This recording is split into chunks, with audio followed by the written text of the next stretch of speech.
The Project Gutenberg ebook of the Beggar's Opera, to which is prefixed the music to each song. This ebook is for the use of anyone anywhere in the United States and most other parts of the world at no cost and with almost no restrictions whatsoever. You may copy it, give it away or reuse it under the terms of the Project Gutenberg license included with this ebook or online at www.gutenberg.org. If you are not located in the United States, you will have to check the laws of the country where you are located before using this ebook.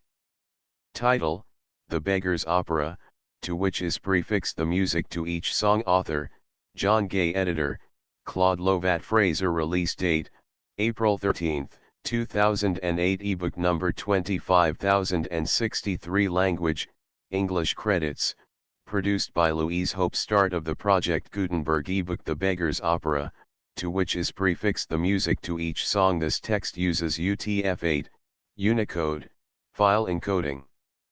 If the apostrophes and quotation marks in this paragraph appear as garbage, you may have an incompatible browser or unavailable fonts. First, make sure that the browser's character set or file encoding is set to Unicode, UTF-8. You may also need to change your browser's default font. The music is shown as printed, except that unused lines at the end of the staff have been deleted. The MIDI and PDF versions include minor corrections. Details are given at the end of the e-text.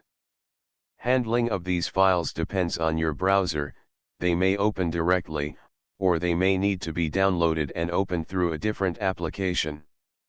The color plates have been placed between scenes. The list of plates shows their original locations.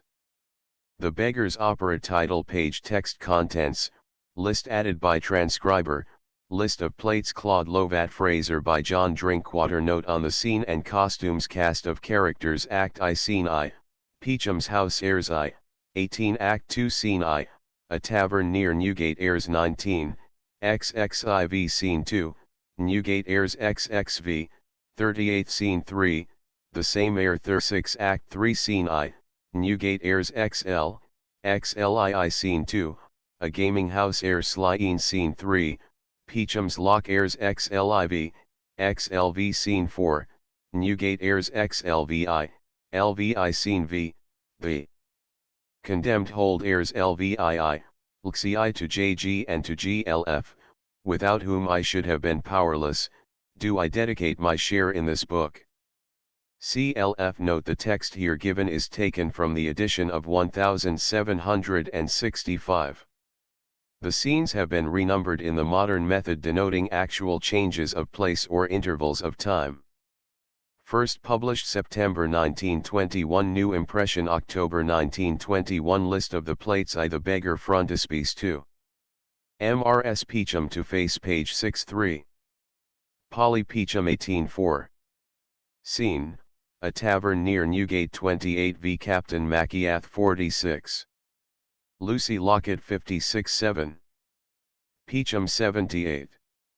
Lockett. 82. Claude Lovat. Fraser. That when I die this word may stand for me. He had a heart to praise, an eye to see, and beauty was his king.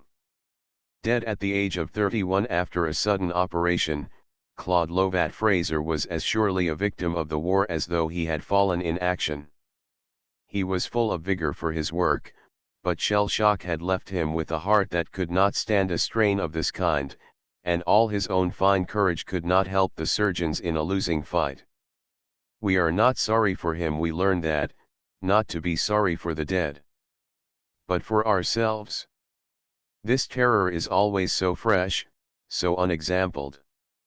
I had telephoned to him to ask whether he would help me in a certain theatrical enterprise. I was told by his servant that he was ill, but one hears these things so often that one gave but little thought to it beyond sending a telegram asking for news, and now this. Personal griefs are of no public interest, but here is as sad a public loss as has befallen us, if the world can measure truly, in our generation. But it is not, I think, of our loss that we should speak now. These desolations, strangely, have a way of bringing their own fortitude. A few hours after hearing, without any warning, of Lovat Fraser's death, I was walking among the English landscape that he loved so well, and I felt there how poor and inadequate a thing death really was, how little to be feared. This apparent intention to destroy a life and genius so young, so admirable, and so rich in promise, seemed, for all the hurt, in some way wholly to have failed. We all knew that, given health, the next 10 years would show a splendid volume of work from the new power and understanding to which he had been coming in these later days. But just as it seems to me not the occasion to lament our own loss, so does it seem idle to speculate with regret upon what art may have lost by this sudden stroke. It is, rather, well to be glad that so few years have borne so abundantly. Not only is the work that Lovat Fraser has left full in volume, it is decisive in character beyond all likelihood in one of his years. Greatly as he would have added to our delight, and wider as his influence would have grown, nothing he might have done could have added to our knowledge of the kind of distinction that was his and that will always mark his fame. The man himself had a charm of unusual definition. One might go to his studio at 5 o'clock and find him lumbering with his great frame among a chaos of the rare and curious books that he loved, stacked pell-mell onto the shelves, littered on tables and the floor, his clothes and face and fingers streaked with paint. And then an hour or two later he would come dressed ready for the theater, an immaculate beau of the 50s, his top coat with waist and skirts, his opera hat made to special order by a Bond Street expert on an 1850 last. And then, before setting off, he would talk of some fellow artist who was a little down and out, and wonder whether some of his drawings might not be bought at a few guineas apiece. Then to book, as it were, such an order gave salt to his evening, and if the evening meant contact with some of his own exquisite work, a word of admiration was taken with that wistful gratitude that it is now almost unbearable to remember. The theater is a complex, cooperative affair, and it is idle to inquire who gives more than another to it. But on one side of its effort nobody in these later years has fought for light and beauty more surely and courageously than Claude Lovat Fraser. Like every fine artist, he was sometimes a little puzzled, a little hurt, that the critics could not see the clear motives inspiring his work. But the purpose never faltered. As You Like It, the Beggar's Opera, if, the exquisite designs for Madame Carsavina's later ballets, these made it plain enough that a new genius of extraordinary power and fertility was at work on the stage. With a knowledge of tradition that combined the widest learning with profound intuition, Lovat Fraser in his design touched the life of 500 years with the English spirit of our own time, with a certainty that every one of his colleagues, I know, will be proud to allow was beyond them all. The fertility of which I speak was perhaps his peculiar distinction, and it had no touch of common facility. He could not draw a line that was not hard with thought and rooted in imaginative decision. But he could invent with immense rapidity. It was the old, though rare, story. Alike in his theater design and his tender landscape, beauty of spirit flowed in everything he did into beauty of execution. He was a man in whose presence everything mean or slipshod withered. But perhaps it is most fitting at this time that we should think of our dead friend in yet another way. We are governed by two influences, our own character, and example. For each man his own character is for his meditation apart, but of example we may sometimes speak together in the open with profit. Those of us who live always striving towards creative effort believe passionately that the thing towards which we aim makes for all that is most chivalrous and most intelligent in life, that it is indeed the one true honesty in the world. And yet we know how easily that effort is beset by fears and jealousies and failure in generosity, how lightly we who should together give all our energy to the service of our art, waste it in little concerns of spite and self-interest. And it is in just such ways as this that great example may serve us nobly, and there has surely never lived an artist in whom such example more clearly shone. art, which for him embraced and crystallized all that was brave and adventurous and tender, was the worship of Lovat Fraser's life, a worship which he kept with an absolute loyalty. It is my privilege to know most of the best artists, in all kinds, of my age. One has this distinction, another that. But I think that he had the loveliest of them all. I have known nobody who brought to his art a devotion so pure and utterly removed from self-interest. If he could serve the beauty that he loved, he was eager always to do so with perfect indifference to his own reward. Nobody could be with him for 10 minutes without feeling that art was a thing far greater than any artist. He had the lovely, humorous humility that is the one sure sign of greatness. One felt always that if he should think that another might do given work better than he, there could be for him nothing but distress if the best was not done, even though it meant the loss of personal opportunity. But it is one of the happy things of genius that this exquisite humility can only live with great creative gifts, so that Lovat Fraser knew from day to day the supreme joy of mastery. The humility, however, is our example, and the thought that seems most worthy today is that he stands at this moment, for all he was younger than most of us, as a challenging leader to us all. It will, I think, always be impossible to remember him without feeling that anything mean or grudging in the spirit in which we do our work is a betrayal and an intolerable thing. With all his gaiety, his fun, his simplicities, and his powers, he showed us not only what a fine artist can do but what a fine artist can be. And under his leadership at this moment may we not go back to our work in the world with renewed courage and faith, we few, we happy few, we band of brothers. For his fame none of us have any fear. There is in his public achievement and his portfolios a solid body of work that more and more must establish itself. However futile prophecy in these things must be, one is confident that 100 years hence his name will be highly honored among the little band who helped to bring back some life and truth to the English theatre of this age. He would wish for nothing better than that.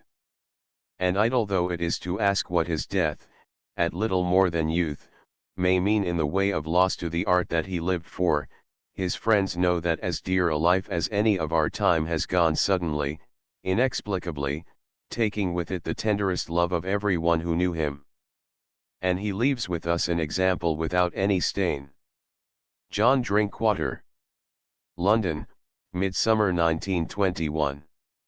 The Beggar's Opera. Note on the scene and costumes at the Lyric Theatre.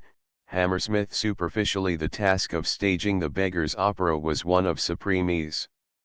Indeed, so easy was it that it became a matter of some embarrassment to prune and select the required amount of data. Here was Hogarth and his actual scene of Newgate with Maciath in chains, here was Larune's Cries of London Falling, in its edition of 1733, pat into the period, here was the National Portrait Gallery and, added to these, here was the benefit of all Mr. Charles E. Pierce's research. 1 After a month or two of work in designing, the ease became so marked and apparent that it engendered in me the beginnings of mistrust. Still, I persevered in scene and costume with historically accurate reproduction and, until 3 weeks before the actual work was due to be carried out at the costumier's and in the painting shops, I felt comparatively cheerful. Then I reviewed my forces, the little scale models of the scenes, the characters in painted cardboard, all exact and accurate. Something was wrong and the result was, I confess, appalling. I had not made allowances either for my theatre or for my audience.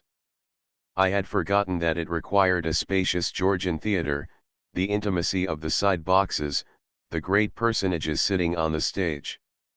The Duke of Bolton, Major Ponsfoot, and Sir Robert Fagg were not in their places as in Hogarth's painting, the pit would not be filled with tie-wigs and hoops, and there would be a sharper line of division between the actors and the spectators than ever existed in 1728.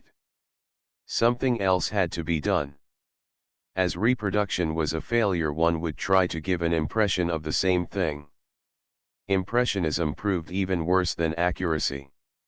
It was neither one thing nor the other. It merged into making a picture of it a crime that is without parallel in the staging of a play.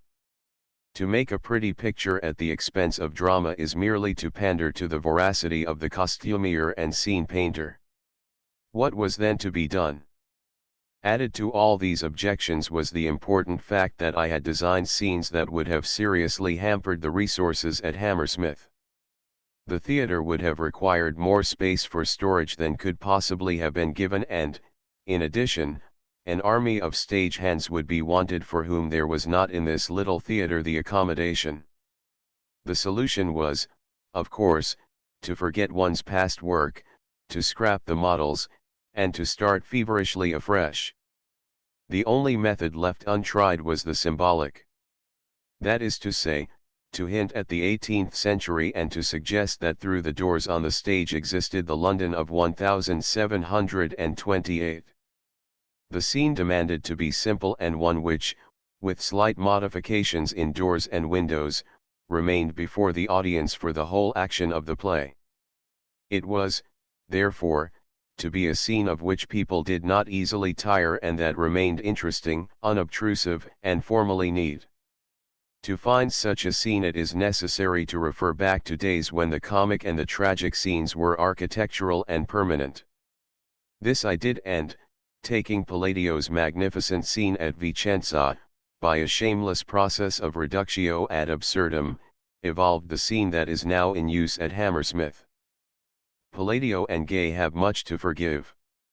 So far the scene, but it called for a corresponding treatment in the dresses.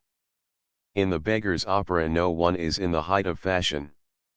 Machiath and certain ladies of the town alone keep company with lords and gentlemen, and even then there must have been apparent a distinction.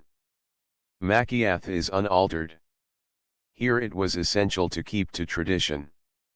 Machiath in a blue coat is unthinkable. The rest of the characters are frankly in the neighborhood of Newgate.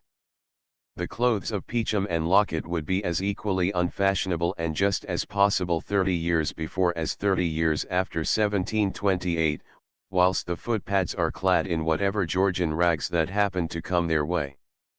With the women I have taken greater license. I have kept faithfully to the outlines of the age, the close-fitting bodice, the flat hoops, the square-toed shoes, but I have taken considerable liberties in the manner in which I have shorn them of ribbons and laces, and for the sake of dramatic simplicity, be it remembered I have eliminated yards of trimming. Just so much explanation is, I consider, due to the public, but whether I have been justified by results or whether, under the sacred mask of drama, I have erred unpardonably, are points which, so long as this revival draws attention to a forgotten masterpiece, can be of no very great importance. See Lovat Fraser. Chelsea, February 1921. 1 Polly Peacham and the Beggar's Opera, by Charles E. Pearce. Messrs. Stanley Paul and Company, 1913. Dramatis Personae. Men. Mr. Peacham, Lockett, Machiath, Filch, Jemmy, Twitcher, Crookfinger, Jackwat, Dreary, Robin of Bagshot, Nimming, Ned, Harry, Paddington, Matt of the Mint, Machiath's Gang. Ben Budge, Beggar, Player, Women. Mrs. Peacham, Polly Peacham, Lucy Lockett, Diana Traps, Mrs. Coaxer, Dolly Troll, Mrs. Vixen, Betty Doxy, Jenny Diver, Mrs. Slamekin, Sucky, Tawdry, Women of the Town. Molly Brazen, Constables, Drawers, Turnkey, etc. Introduction. Beggar, Player. Beggar. If poverty be a title to poetry, I am sure nobody can dispute mine. I own myself of the company of beggars, and I make one at their weekly festivals at St. Giles's. I have a small yearly salary for my catches, and am welcome to a dinner there whenever I please, which is more than most poets can say. Player. As we live by the Muses, it is but gratitude in us to encourage poetical merit wherever we find it. The Muses, contrary to all other ladies, pay no distinction to dress, and never partially mistake the pertness of embroidery for wit, nor the modesty of want for dullness. Be the author who he will, we push his play as far as it will go. So, though you are in want, I wish you success heartily. Beggar. This piece I own was originally writ for the celebrating the marriage of James Chaunter and Mal Lay, two most excellent ballad singers. I have introduced the similes that are in all your celebrated operas, the swallow, the moth, the bee, the ship, the flower, and sea. Besides, I have a prison scene, which the ladies always reckon charmingly pathetic.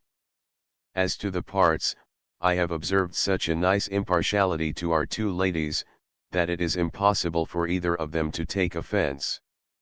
I hope I may be forgiven, that I have not made my opera throughout unnatural, like those in vogue, for I have no recitative, excepting this, as I have consented to have neither prologue nor epilogue, it must be allowed an opera in all its forms.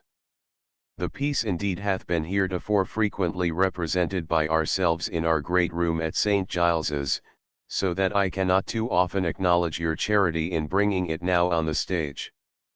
Player. But I see it is time for us to withdraw, the actors are preparing to begin. Play away the overture. Exeunt. Overture Act I scene, Peacham's house. Peacham sitting at a table with a large book of accounts before him. Air I.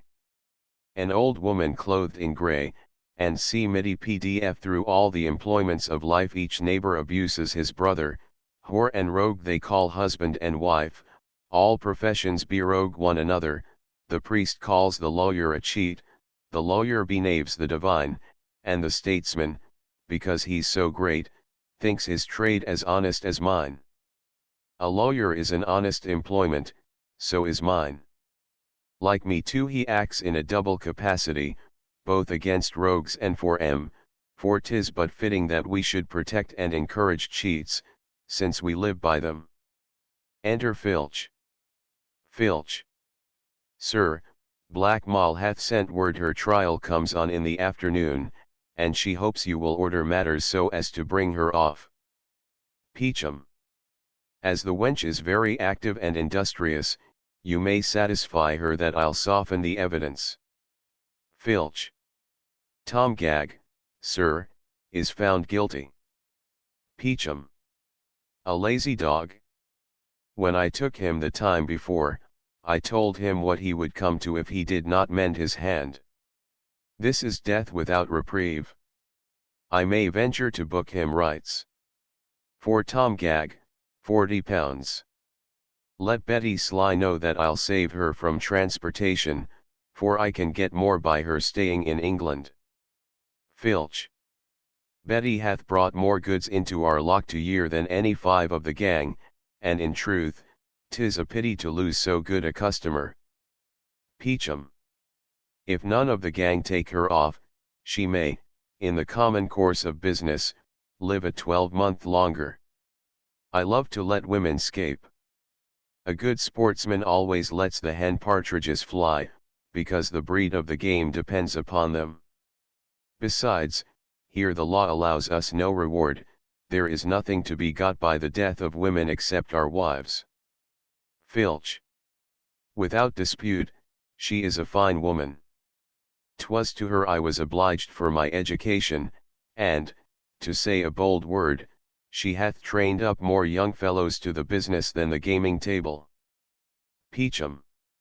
Truly, Filch, thy observation is right.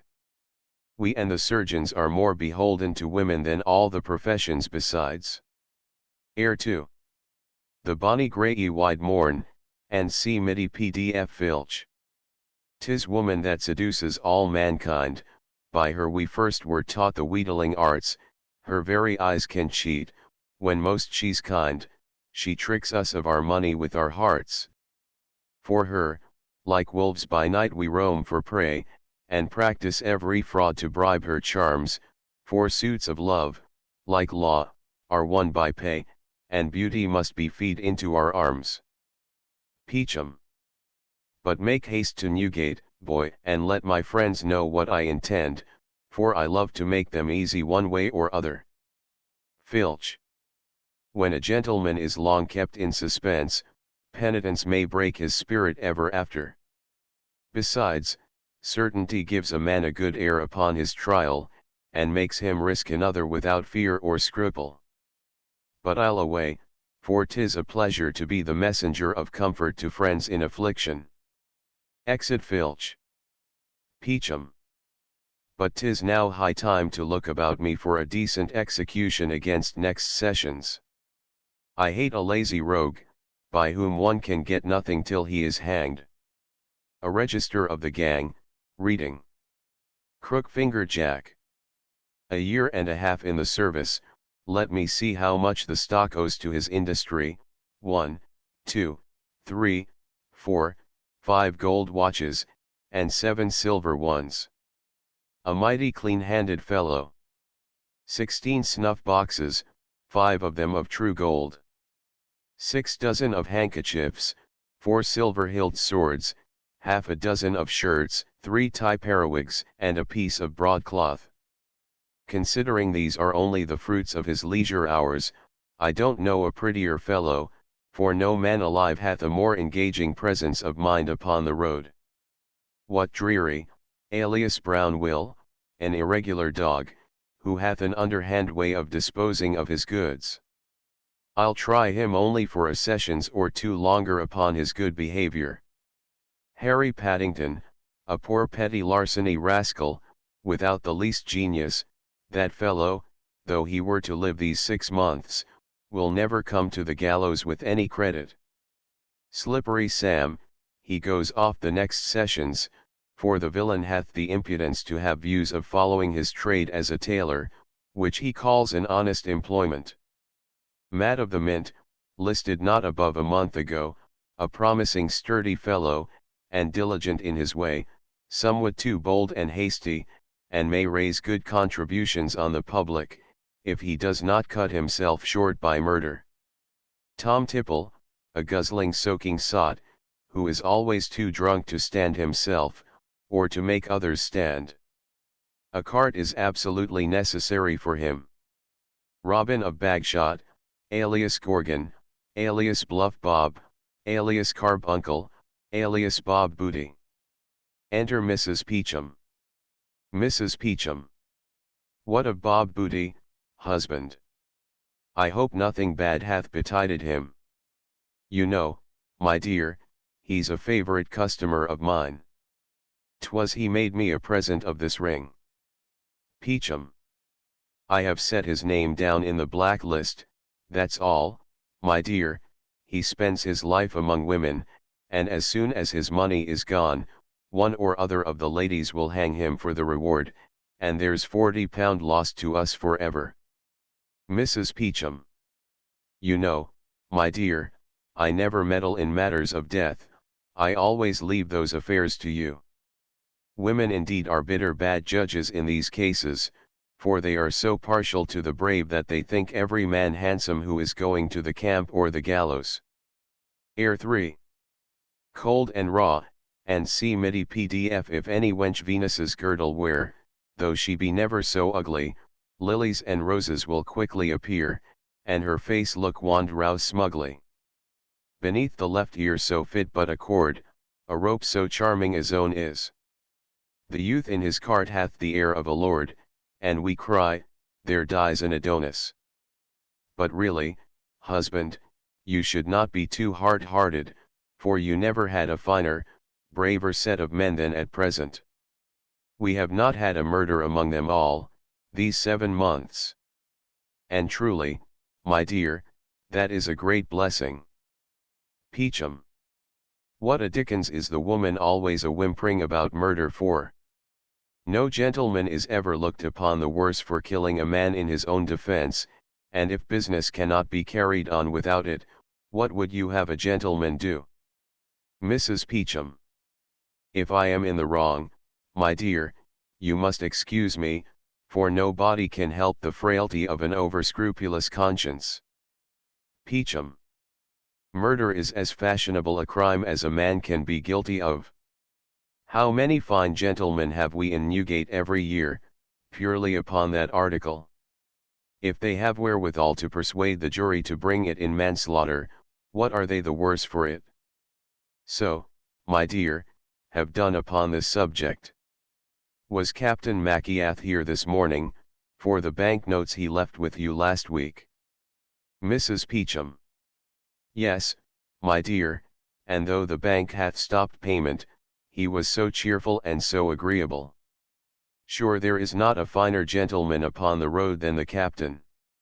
If he comes from Bagshot at any reasonable hour, he hath promised to make one this evening with Polly and me, and Bob Booty at a party of quadrille. Pray, my dear, is the captain rich? Peacham. The captain keeps too good company ever to grow rich. Marybone and the chocolate houses are his undoing. The man that proposes to get money by play should have the education of a fine gentleman, and be trained up to it from his youth. Mrs. Peacham. Really, I am sorry upon Polly's account the captain hath not more discretion. What business hath he to keep company with lords and gentlemen? He should leave them to prey upon one another. Peacham. Upon Polly's account.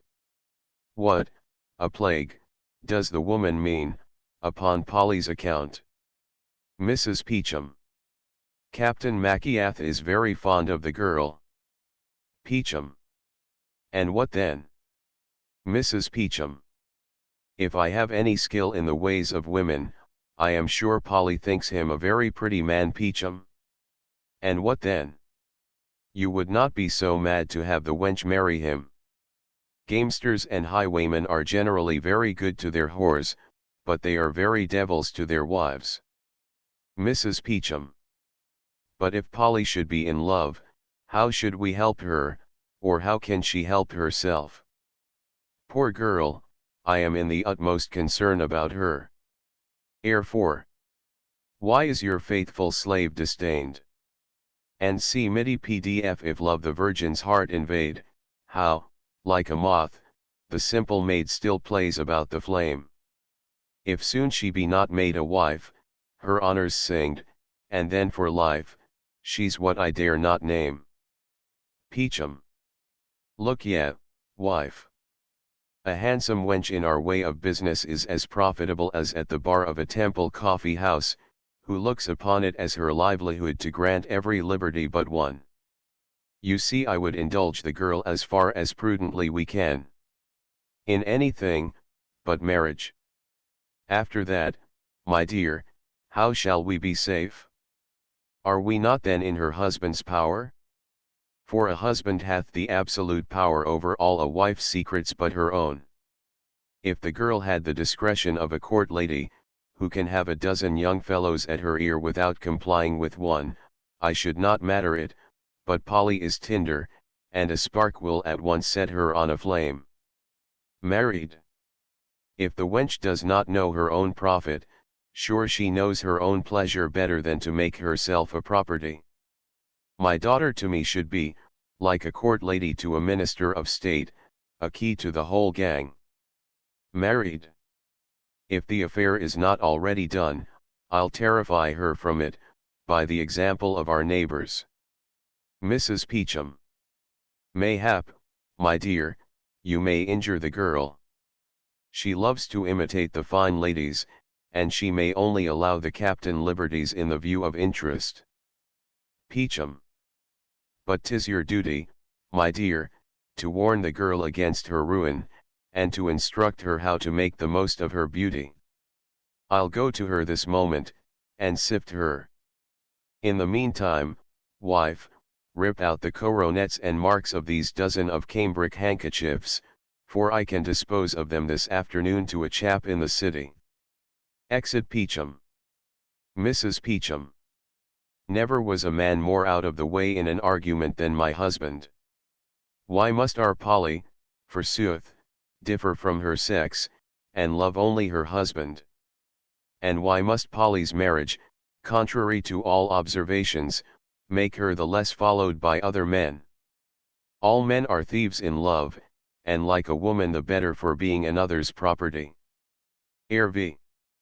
Of all the simple things we do, and see MIDI PDF a made is like the golden ore, which hath guineas intrinsical in tea, whose worth is never known before it is tried and impressed in the mint. A wife's like a guinea in gold, stamped with the name of her spouse, now here, now there, is bought, or is sold, and is current in every house. Enter Filch. Mrs. Peachum. Come hither, Filch. I am as fond of this child, as though my mind misgave me he were my own. He hath as fine a hand at picking a pocket as a woman, and is as nimble-fingered as a juggler. If an unlucky session does not cut the rope of thy life, I pronounce, boy, thou wilt be a great man in history. Where was your post last night, my boy? Filch. I plied at the opera, madam, and considering 'twas neither dark nor rainy, so that there was no great hurry in getting chairs and coaches, made a tolerable hand on tea. These 7 handkerchiefs, madam. Mrs. Peachum. Colored ones, I see. They are of sure sale from our warehouse at Redriff among the seamen. Filch. And this snuff box. Mrs. Peachum. Set in gold. A pretty encouragement this to a young beginner. Filch. I had a fair tug at a charming gold watch. Pox take the tailors for making the FOBS so deep and narrow. It stuck by the way, and I was forked to make my escape under a coach. Really, madam, I fear I shall be cut off in the flower of my youth, so that every now and then, since I was pumped, I have thoughts of taking up and going to sea. Mrs. Peachum. You should go to Hockley in the Hole, and to Marybone, child, to learn valor. These are the schools that have bred so many brave men. I thought, boy, by this time, thou hadst lost fear as well as shame. Poor lad! How little does he know as yet of the Old Bailey. For the first fact I'll insure thee from being hanged, and going to sea, Filch, will come time enough upon a sentence of transportation. But now, since you have nothing better to do, and go to your book, and learn your catechism, for really a man makes but an ill figure in the ordinary's paper, who cannot give a satisfactory answer to his questions. But, hark you, my lad. Don't tell me a lie, for you know I hate a liar. Do you know of anything that hath passed between Captain Maciath and our Polly? Filch. I beg you, madam, don't ask me, for I must either tell a lie to you or to Miss Polly, for I promised her I would not tell. Mrs. Peachum. But when the honor of our family is concerned, Filch, I shall lead a sad life with Miss Polly, if ever she comes to know that I told you. Besides, I would not willingly forfeit my own honor by betraying anybody. Mrs. Peachum. Yonder comes my husband and Polly. Come, Filch, you shall go with me into my own room, and tell me the whole story. I'll give thee a glass of a most delicious cordial that I keep for my own drinking. Exeunt. Enter Peachum, Polly. Polly.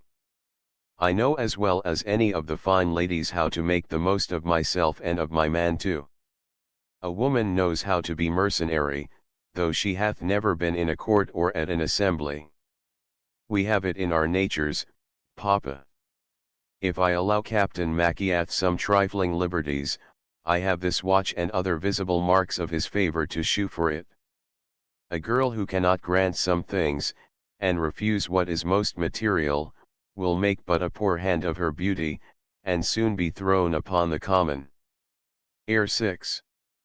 What shall I do to shew how much I love her, and see MIDI PDF virgins are like the fair flower in its luster, which in the garden enamels the ground, near it the bees in play flutter and cluster, and gaudy butterflies frolic around. But, when once plucked, 'tis no longer alluring, to Covent Garden 'tis sent, as yet sweet, there fades, and shrinks, and grows past all enduring, rots, stinks, and dies, and is trod under feet. Peachum. You know, Polly, I am not against your toying and trifling with a customer in the way of business, or to get out a secret, or so. But if I find out that you have played the fool and are married, you jade you, I'll cut your throat, hussy. Now you know my mind. Enter Mrs. Peachum, in a very great passion. Air 7. Oh, London is a fine town. Middy PDF our Polly is a sad slut. Nor heeds what we have taught her. I wonder any man alive will ever rear a daughter. For she must have both hoods and gowns, and hoops to swell her pride, with scarfs and stays, and gloves and lace, and she will have men beside, and when she's dressed with care and cost, all tempting, fine and gay, as men should serve a cucumber, she flings herself away. Our Polly is a sad slut. And see. You baggage. You hussy. You inconsiderate jade. Had you been hanged, it would not have vexed me, for that might have been your misfortune, but to do such a mad thing by choice, the wench is married, husband. Peachum. Married. The captain is a bold man, and will risk anything for money, to be sure he believes her a fortune. Do you think your mother and I should have lived comfortably so long together, if ever we had been married? Baggage. Mrs. Peachum. I knew she was always a proud slut, and now the wench hath played the fool and married, because forsooth she would do like the gentry. Can you support the expense of a husband, hussy, in gaming, drinking and whoring? Have you money enough to carry on the daily quarrels of man and wife about who shall squander most? There are not many husbands and wives, who can bear the charges of plaguing one another in a handsome way. If you must be married, could you introduce nobody into our family but a highwayman? Why, thou foolish jade, thou wilt be as illust, and as much neglected, as if thou hadst married a lord. Peachum. Let not your anger, my dear, break through the rules of decency, for the captain looks upon himself in the military capacity, as a gentleman by his profession. Besides what he hath already, I know he is in a fair way of getting, or of dying, and both these ways, let me tell you, are most excellent chances for a wife. Tell me, hussy, are you ruined or no? Mrs. Peachum. With Polly's fortune, she might very well have gone off to a person of distinction. Yes, that you might, you pouting slut. Peachum. What is the wench dumb? Speak, or I'll make you plead by squeezing out an answer from you. Are you really bound wife to him, or are you only upon liking? Pinches her. Polly. Oh. Screaming. Mrs. Peachum. How the mother is to be pitied who hath handsome daughters. Locks, bolts, bars, and lectures of morality are nothing to them, they break through them all. They have as much pleasure in cheating a father and mother, as in cheating at cards. Peachum. Why, Polly, I shall soon know if you are married, by Machiathas keeping from our house. Air 8. Grim king of the ghosts, and see Middy PDF Polly. Can love be controlled by advice? Will Cupid our mothers obey? Though my heart were as frozen as ice, at his flame 'twould have melted away. When he kissed me so closely he pressed, 'twas so sweet that I must have complied, so I thought it both safest and best to marry, for fear you should chide. Mrs. Peachum. Then all the hopes of our family are gone for ever and ever. Peachum. And Machiath may hang his father and mother-in-law, in hope to get into their daughter's fortune. Polly.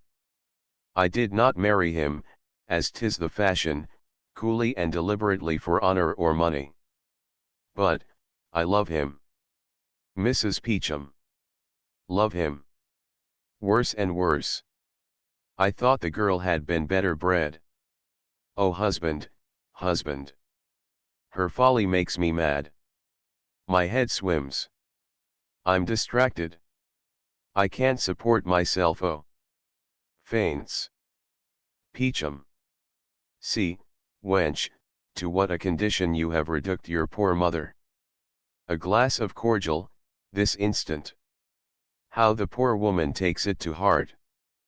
Polly goes out, and returns with it. Ah, hussy, now this is the only comfort your mother has left. Polly. Give her another glass, sir.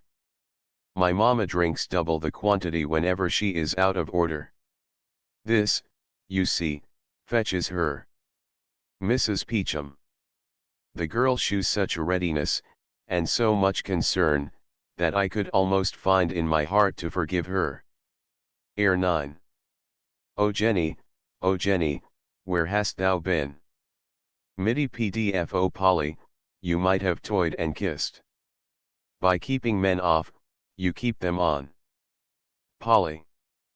But he so teased me, and he so pleased me, what I did, you must have done. Mrs. Peachum.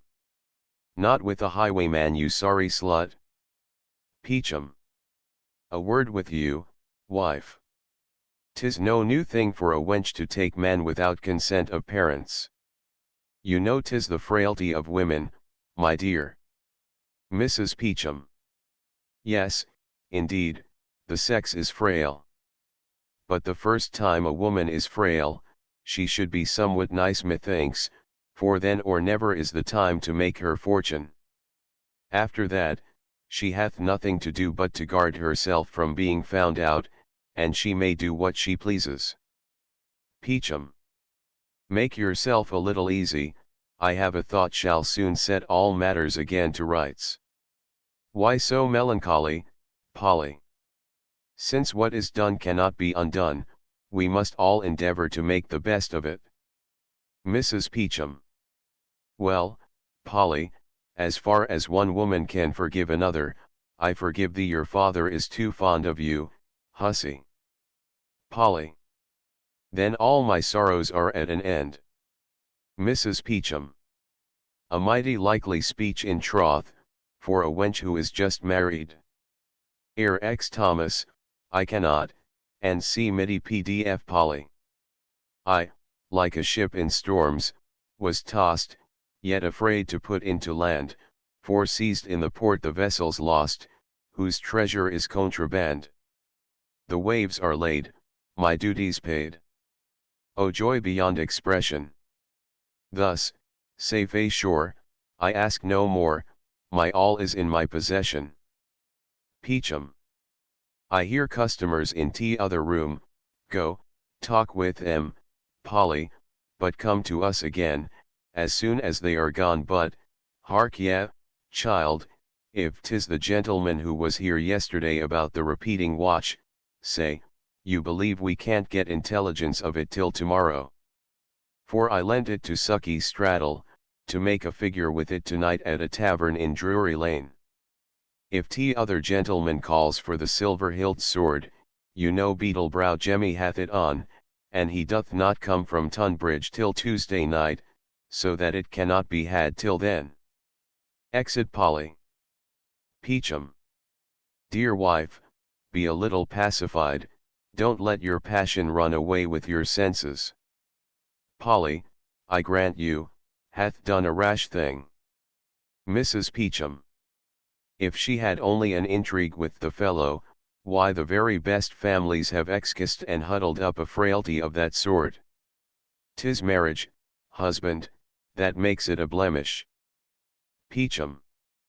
But money, wife, is the true fuller's earth for reputations, there is not a spot or a stain but what it can take out.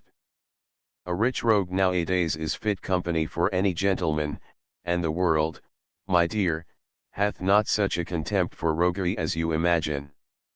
I tell you, wife, I can make this match turn to our advantage. Mrs. Peachum. I am very sensible, husband, that Captain Maciath is worth money, but I am in doubt whether he hath not 2 or 3 wives already, and then if he should die in a session or 2, Polly's dower would come into dispute. Peachum. That, indeed, is a point which ought to be considered. Air 11. A soldier and a sailor. MIDI PDF. A fox may steal your hens, sir, a whore your health and pence, sir, your daughter rob your chest, sir, your wife may steal your rest, sir. A thief your goods and plate. But this is all but picking, with rest, pence, chest and chicken, it ever was decreed, sir, if lawyer's hand is feed, sir, he steals your whole estate. The lawyers are bitter enemies to those in our way. They don't care that anybody should get a clandestine livelihood but themselves. Enter Polly. Polly. 'Twas only Nimming Ned. He brought in a damask window curtain, a hoop petticoat, a pair of silver candlesticks, a periwig, and 1 silk stocking, from the fire that happened last night. Peachum. There is not a fellow that is cleverer in his way, and saves more goods out of the fire than Ned. But now, Polly, to your affair, for matters must not be left as they are. You are married then, it seems. Polly. Yes, sir. Peachum. And how do you propose to live, child? Polly. Like other women, sir, upon the industry of my husband. Mrs. Peachum. What, is the wench turned fool? A highwayman's wife, like a soldier's, hath as little of his pay, as of his company. Peachum. And had not you the common views of a gentlewoman in your marriage, Polly? Polly. I don't know what you mean, sir. Peachum. Of a jointure, and of being a widow. Polly. But I love him, sir, how then could I have thoughts of parting with him? Peachum. Parting with him. Why, this is the whole scheme and intention of all marriage articles. The comfortable estate of widowhood, is the only hope that keeps up a wife's spirits. Where is the woman who would scruple to be a wife, if she had it in her power to be a widow, whenever she pleased? If you have any views of this sort, Polly, I shall think the match not so very unreasonable. Polly. How I dread to hear your advice. Yet I must beg you to explain yourself. Peachum. Secure what he hath got, have him peached the next sessions, and then at once you are made a rich widow. Polly. What, murder the man I love? The blood runs cold at my heart with the very thought of it. Peachum. Fie, Polly. What hath murder to do in the affair? Since the thing sooner or later must happen, I dare say, the captain himself would like that we should get the reward for his death sooner than a stranger. Why, Polly, the captain knows, that as 'tis his employment to rob, so 'tis ours to take robbers, every man in his business. So that there is no malice in the case. Mrs. Peachum. Husband, now you have nicked the matter. To have him peached is the only thing could ever make me forgive her. Air 12. Now ponder well, ye parents dear. MIDI PDF. Polly. Oh, ponder well. Be not severe, so save a wretched wife. For on the rope that hangs my dear depends poor Polly's life. Mrs. Peachum. But your duty to your parents, hussy, obliges you to hang him. What would many a wife give for such an opportunity? Polly. What is a jointure, what is widowhood to me? I know my heart. I cannot survive him. Air 13. Le printemps rapili auxiliary armes. MIDI PDF. The turtle thus with plaintive crying, her lover dying, the turtle thus with plaintive crying, laments her dove. Down she drops quite spent with sighing. Paired in death, as paired in love. Thus, sir, it will happen to your poor Polly. Mrs. Peachum. What, is the fool in love in earnest then? I hate thee for being particular, why, wench, thou art a shame to thy very sex. Polly. But hear me, mother, if you ever loved Mrs. Peachum. Those cursed playbooks she reads have been her ruin. One word more, hussy, and I shall knock your brains out, if you have any. Peachum. Keep out of the way, Polly, for fear of mischief, and consider of what is proposed to you. Mrs. Peachum. Away, hussy. Hang your husband, and be dutiful. Exit Polly. Re-enter Polly, and listens behind column. Mrs. Peachum. The thing, husband, must and shall be done. For the sake of intelligence we must take other measures, and have him peached the next session without her consent. If she will not know her duty, we know ours. Peachum. But really, my dear, it grieves one's heart to take off a great man. When I consider his personal bravery, his fine stratagem, how much we have already got by him, and how much more we may get, methinks I can't find in my heart to have a hand in his death. I wish you could have made Polly undertake it. Mrs. Peachum. But in a case of necessity our own lives are in danger. Peachum. Then, indeed, we must comply with the customs of the world, and make gratitude give way to interest. He shall be taken off. Mrs. Peachum. I'll undertake to manage Polly. Peachum. And I'll prepare matters for the Old Bailey. Exeunt severally. Polly. Now I'm a wretch, indeed methinks I see him already in the cart, sweeter and more lovely than the nosegay in his hand. I hear the crowd extolling his resolution and intrepidity. What volleys of sighs are sent from the windows of Holborn, that so comely a youth should be brought to disgrace. I see him at the tree. The whole circle are in tears, even butchers weep. Jack Ketch himself hesitates to perform his duty, and would be glad to lose his fee, by a reprieve. What then will become of Polly? As yet I may inform him of their design, and aid him in his escape. It shall be so, but then he flies, absents himself, and I bar myself from his dear conversation.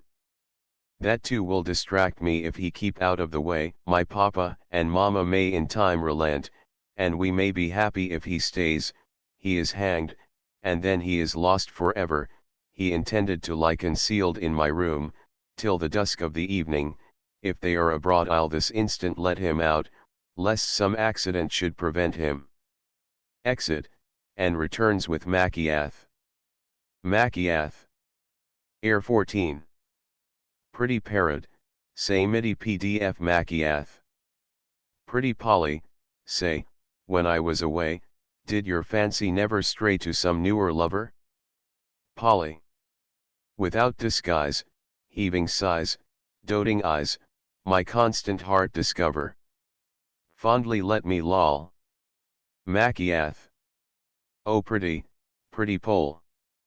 Polly. And are you as fond as ever, my dear? Machiath.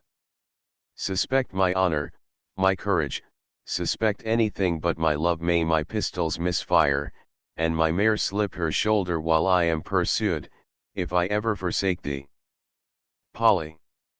Nay, my dear, I have no reason to doubt you, for I find in the romance you lent me, none of the great heroes were ever false in love.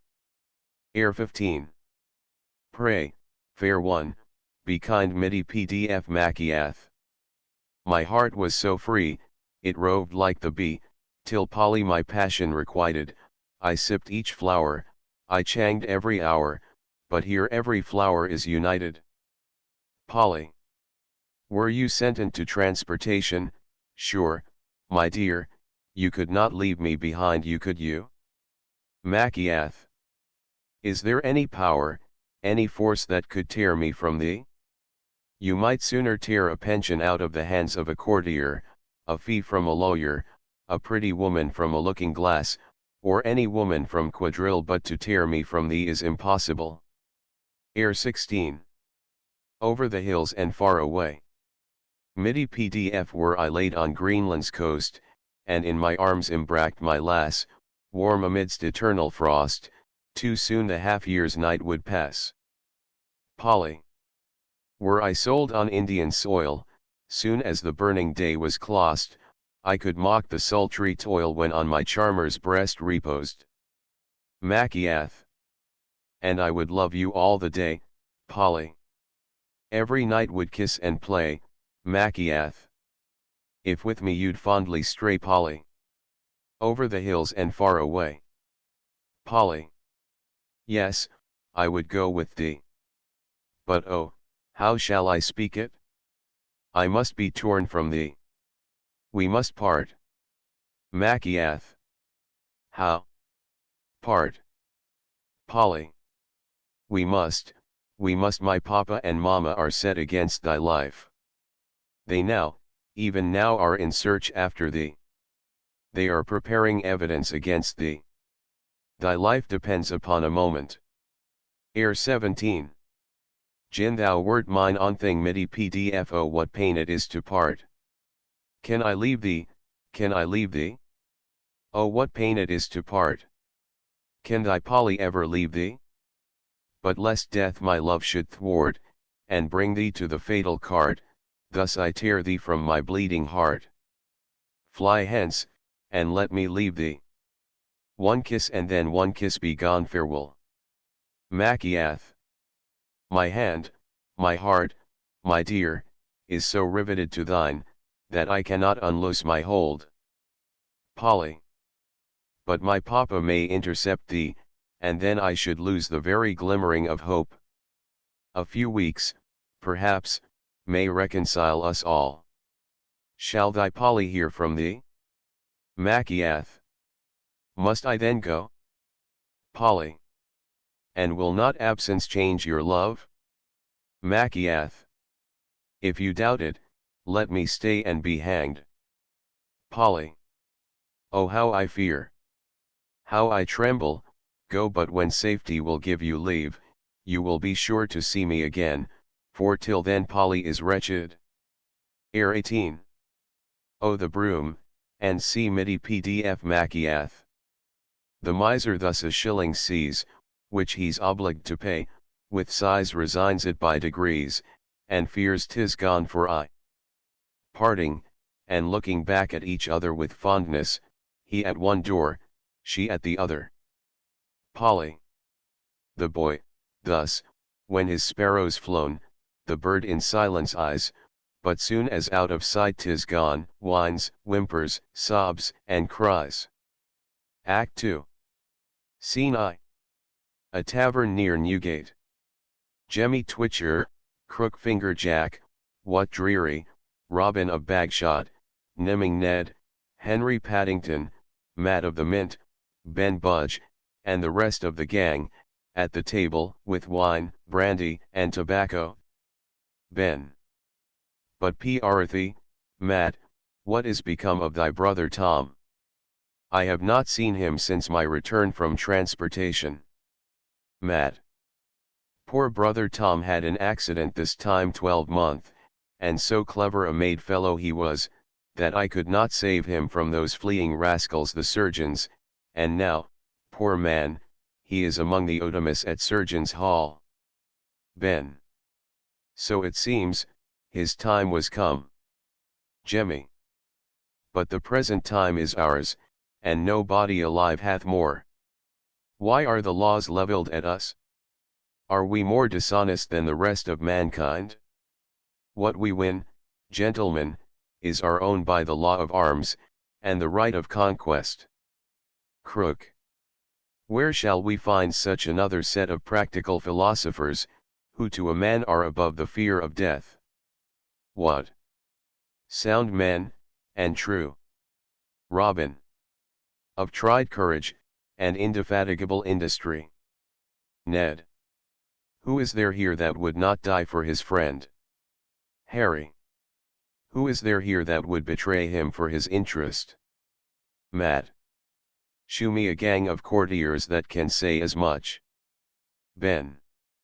We are for a just partition of the world, for every man hath a right to enjoy life. Matt. We retrench the superfluities of mankind. The world is avaricious, and I hate avarice. A covetous fellow, like a jackdaw, steals what he was never made to enjoy, for the sake of hiding it. These are the robbers of mankind, for money was made for the free-hearted and generous, and where is the injury of taking from another, what he hath not the heart to make use of? Jemmy. Our several stations for the day are fixed. Good luck attend us all. Fill the glasses. Air 19. Fill every glass, and see MIDI PDF Mad. Fill every glass, for wine inspires us, and fires us with courage, love, and joy. Women and wine should life employ. Is there aught else on earth desirous? Chorus. Fill every glass, and see. To them enter Machiath. Machiath. Gentlemen, well met. My heart hath been with you this hour, but an unexpected affair hath detained me. No ceremony, I beg you. Matt. We were just breaking up to go upon duty. Am I to have the honor of taking the air with you, sir, this evening upon the heath? I drink a dram now and then with the stagecoachman in the way of friendship and intelligence, and I know that about this time there will be passengers upon the western road, who are worth speaking with. Machiath. I was to have been of that party but Matt. But what, sir? Machiath. Is there any man who suspects my courage? Matt. We have all been witnesses of it. Machiath. My honor and truth to the gang? Matt. I'll be answerable for it. Machiath. In the division of our booty, have I ever shown the least marks of avarice or injustice? Matt. By these questions something seems to have ruffled you. Are any of us suspected? Machiath. I have a fixed confidence, gentlemen, in you all, as men of honor, and as such I value and respect you. Peachum is a man that is useful to us. Matt. Is he about to play us any foul play? I'll shoot him through the head. Machiath. I beg you, gentlemen, act with conduct and discretion.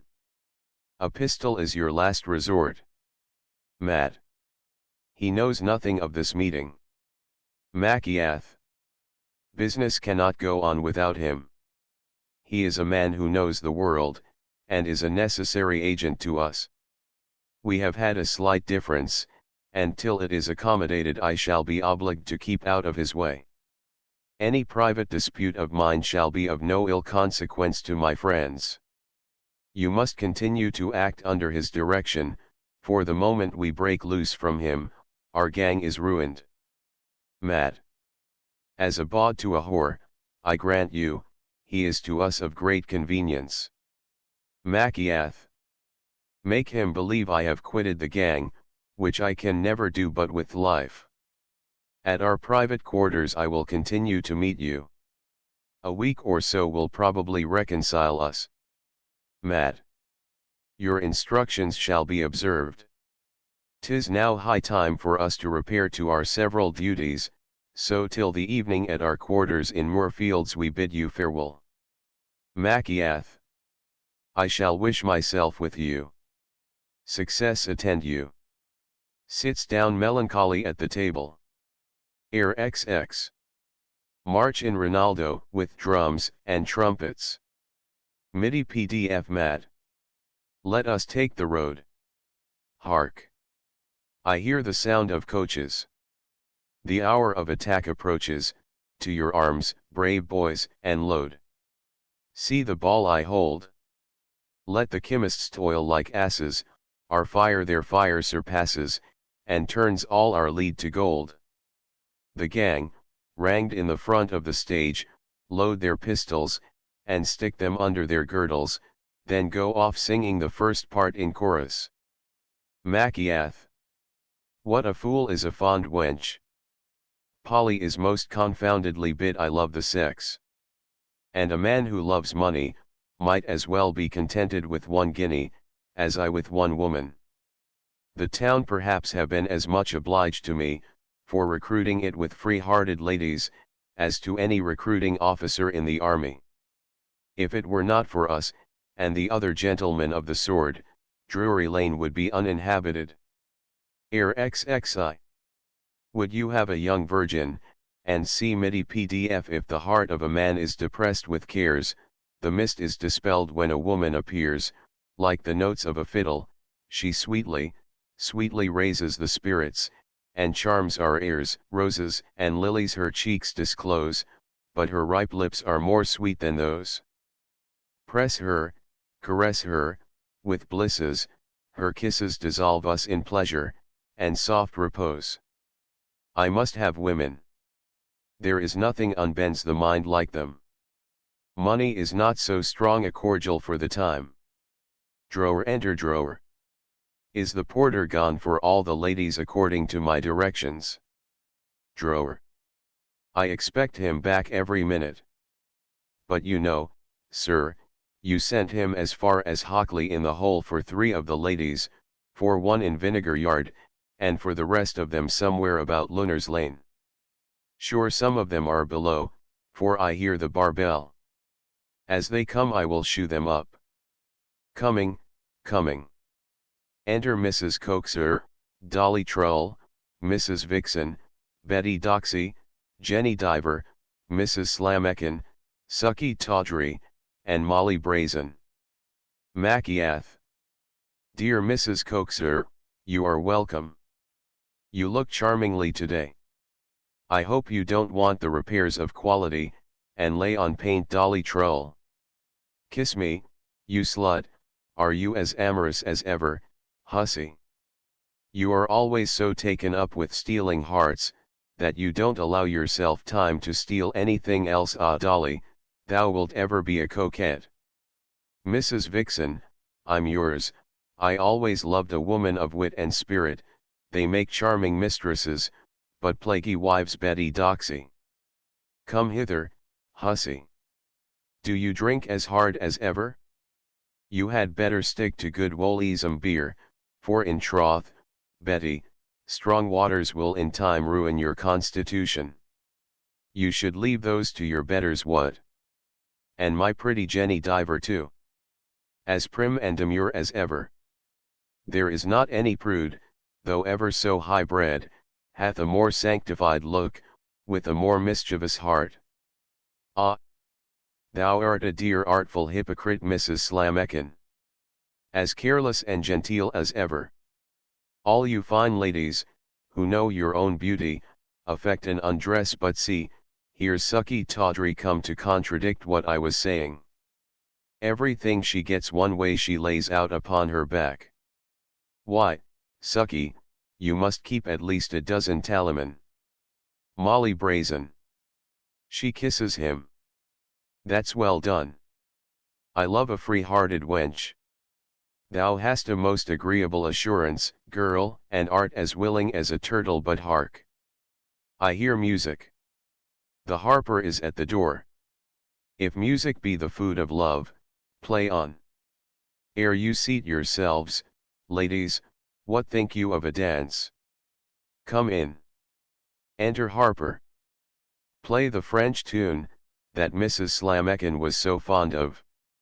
A dance a la ronde in the French manner, near the end of it the song and chorus. Air XXII. Codillon. MIDI PDF. Youth's the season made for joys, love is then our duty, she alone who that employs, well deserves her beauty.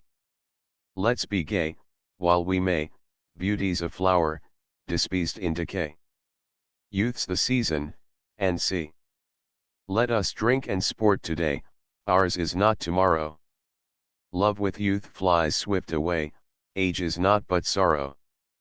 Dance and sing, time's on the wing.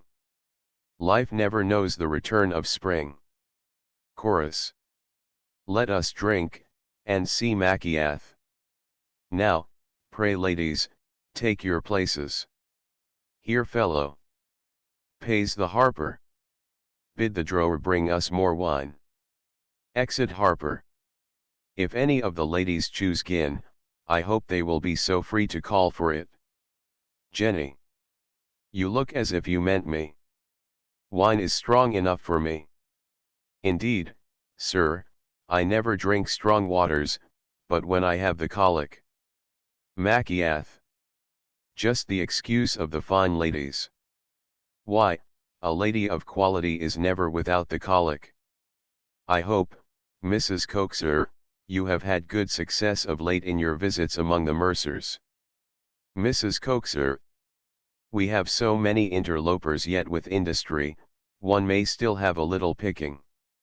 I carried a silver-flowered lute string, and a piece of black padesoy to Mr. Peacham's lock but last week.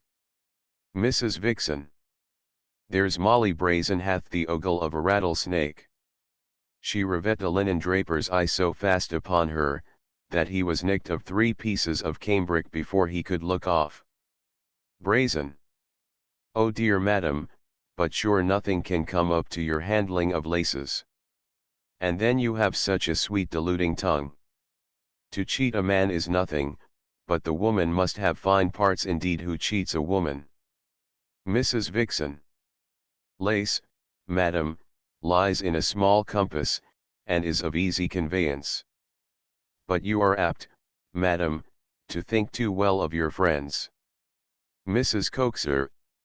If any woman hath more art than another, to be sure, 'tis Jenny Diver. Though her fellow be never so agreeable, she can pick his pocket as coolly, as if money were her only pleasure. Now that is a command of the passions uncommon in a woman. Jenny. I never go to the tavern with a man, but in the view of business. I have other hours, and other sort of men for my pleasure. But had I your address, Madam Mackiath? Have done with your compliments, ladies, and drink about, you are not so fond of me, Jenny, as you used to be. Jenny. 'Tis not convenient, sir, to shew my fondness among so many rivals. 'Tis your own choice, and not the warmth of my inclination that will determine you. Air XXIII.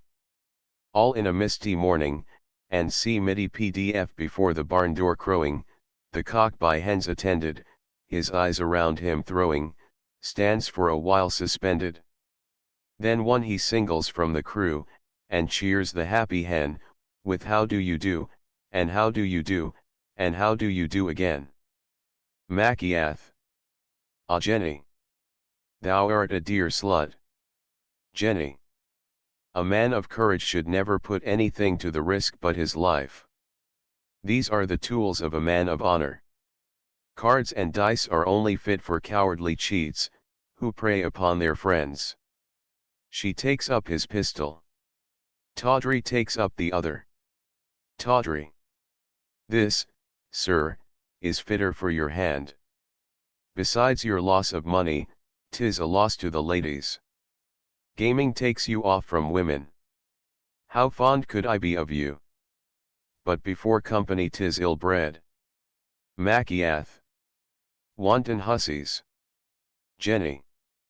I must and will have a kiss to give my wine a zest. They take him about the neck and make signs to Peacham and constables, who rush in upon him. Peacham. I seize you, sir, as my prisoner. Mackiath. Was this well done, Jenny? Women are decoy ducks, who can trust them? Beasts, jades, jilts, harpies, furies, whores. Peacham. Your case, Mr. Mackiath, is not particular. The greatest heroes have been ruined by women. But, to do them justice, I must own they are a pretty sort of creatures, if we could trust them. You must now, sir, take your leave of the ladies, and if they have a mind to make you a visit, they will be sure to find you at home. This gentleman, ladies, lodges in Newgate.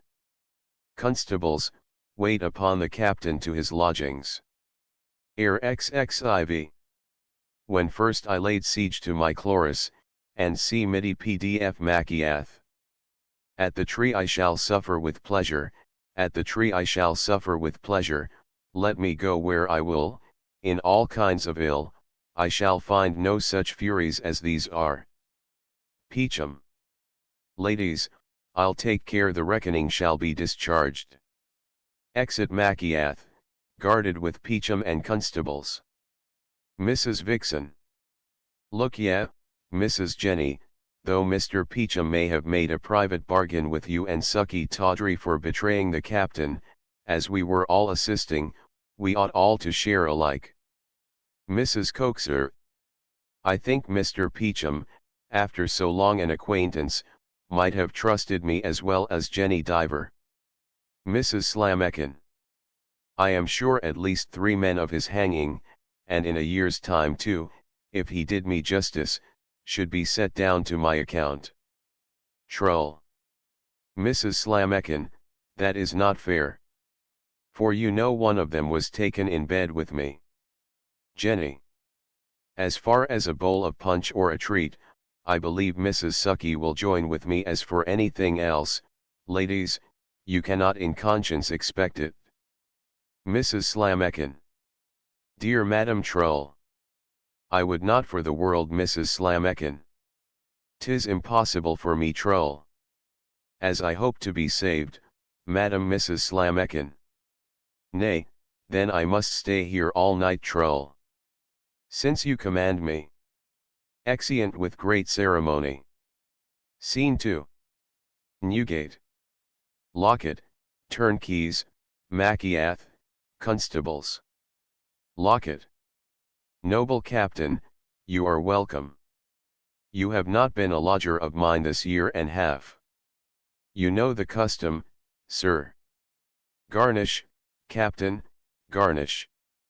Hand me down those fetters there. Machiath. Those, Mr. Locket, seem to be the heaviest of the whole set. With your leave, I should like the further pair better. Locket. Look ye, captain, we know what is fittest for our prisoners. When a gentleman uses me with civility, I always do the best I can to please him. Hand them down, I say. We have them of all prices, from 1 guinea to 10, and 'tis fitting every gentleman should please himself. Machiath. I understand you, sir. Gives money. The fees here are so many, and so exorbitant, that few fortunes can bear the expense of getting off handsomely, or of dying like a gentleman. Locket. Those, I see, will fit the captain better. Take down the further pair. Do but examine them, sir, never was better work. How genteelly they are made, they will fit as easy as a glove, and the nicest man in England might not be ashamed to wear them. He puts on the chains. If I had the best gentleman in the land in my custody, I could not equip him more handsomely.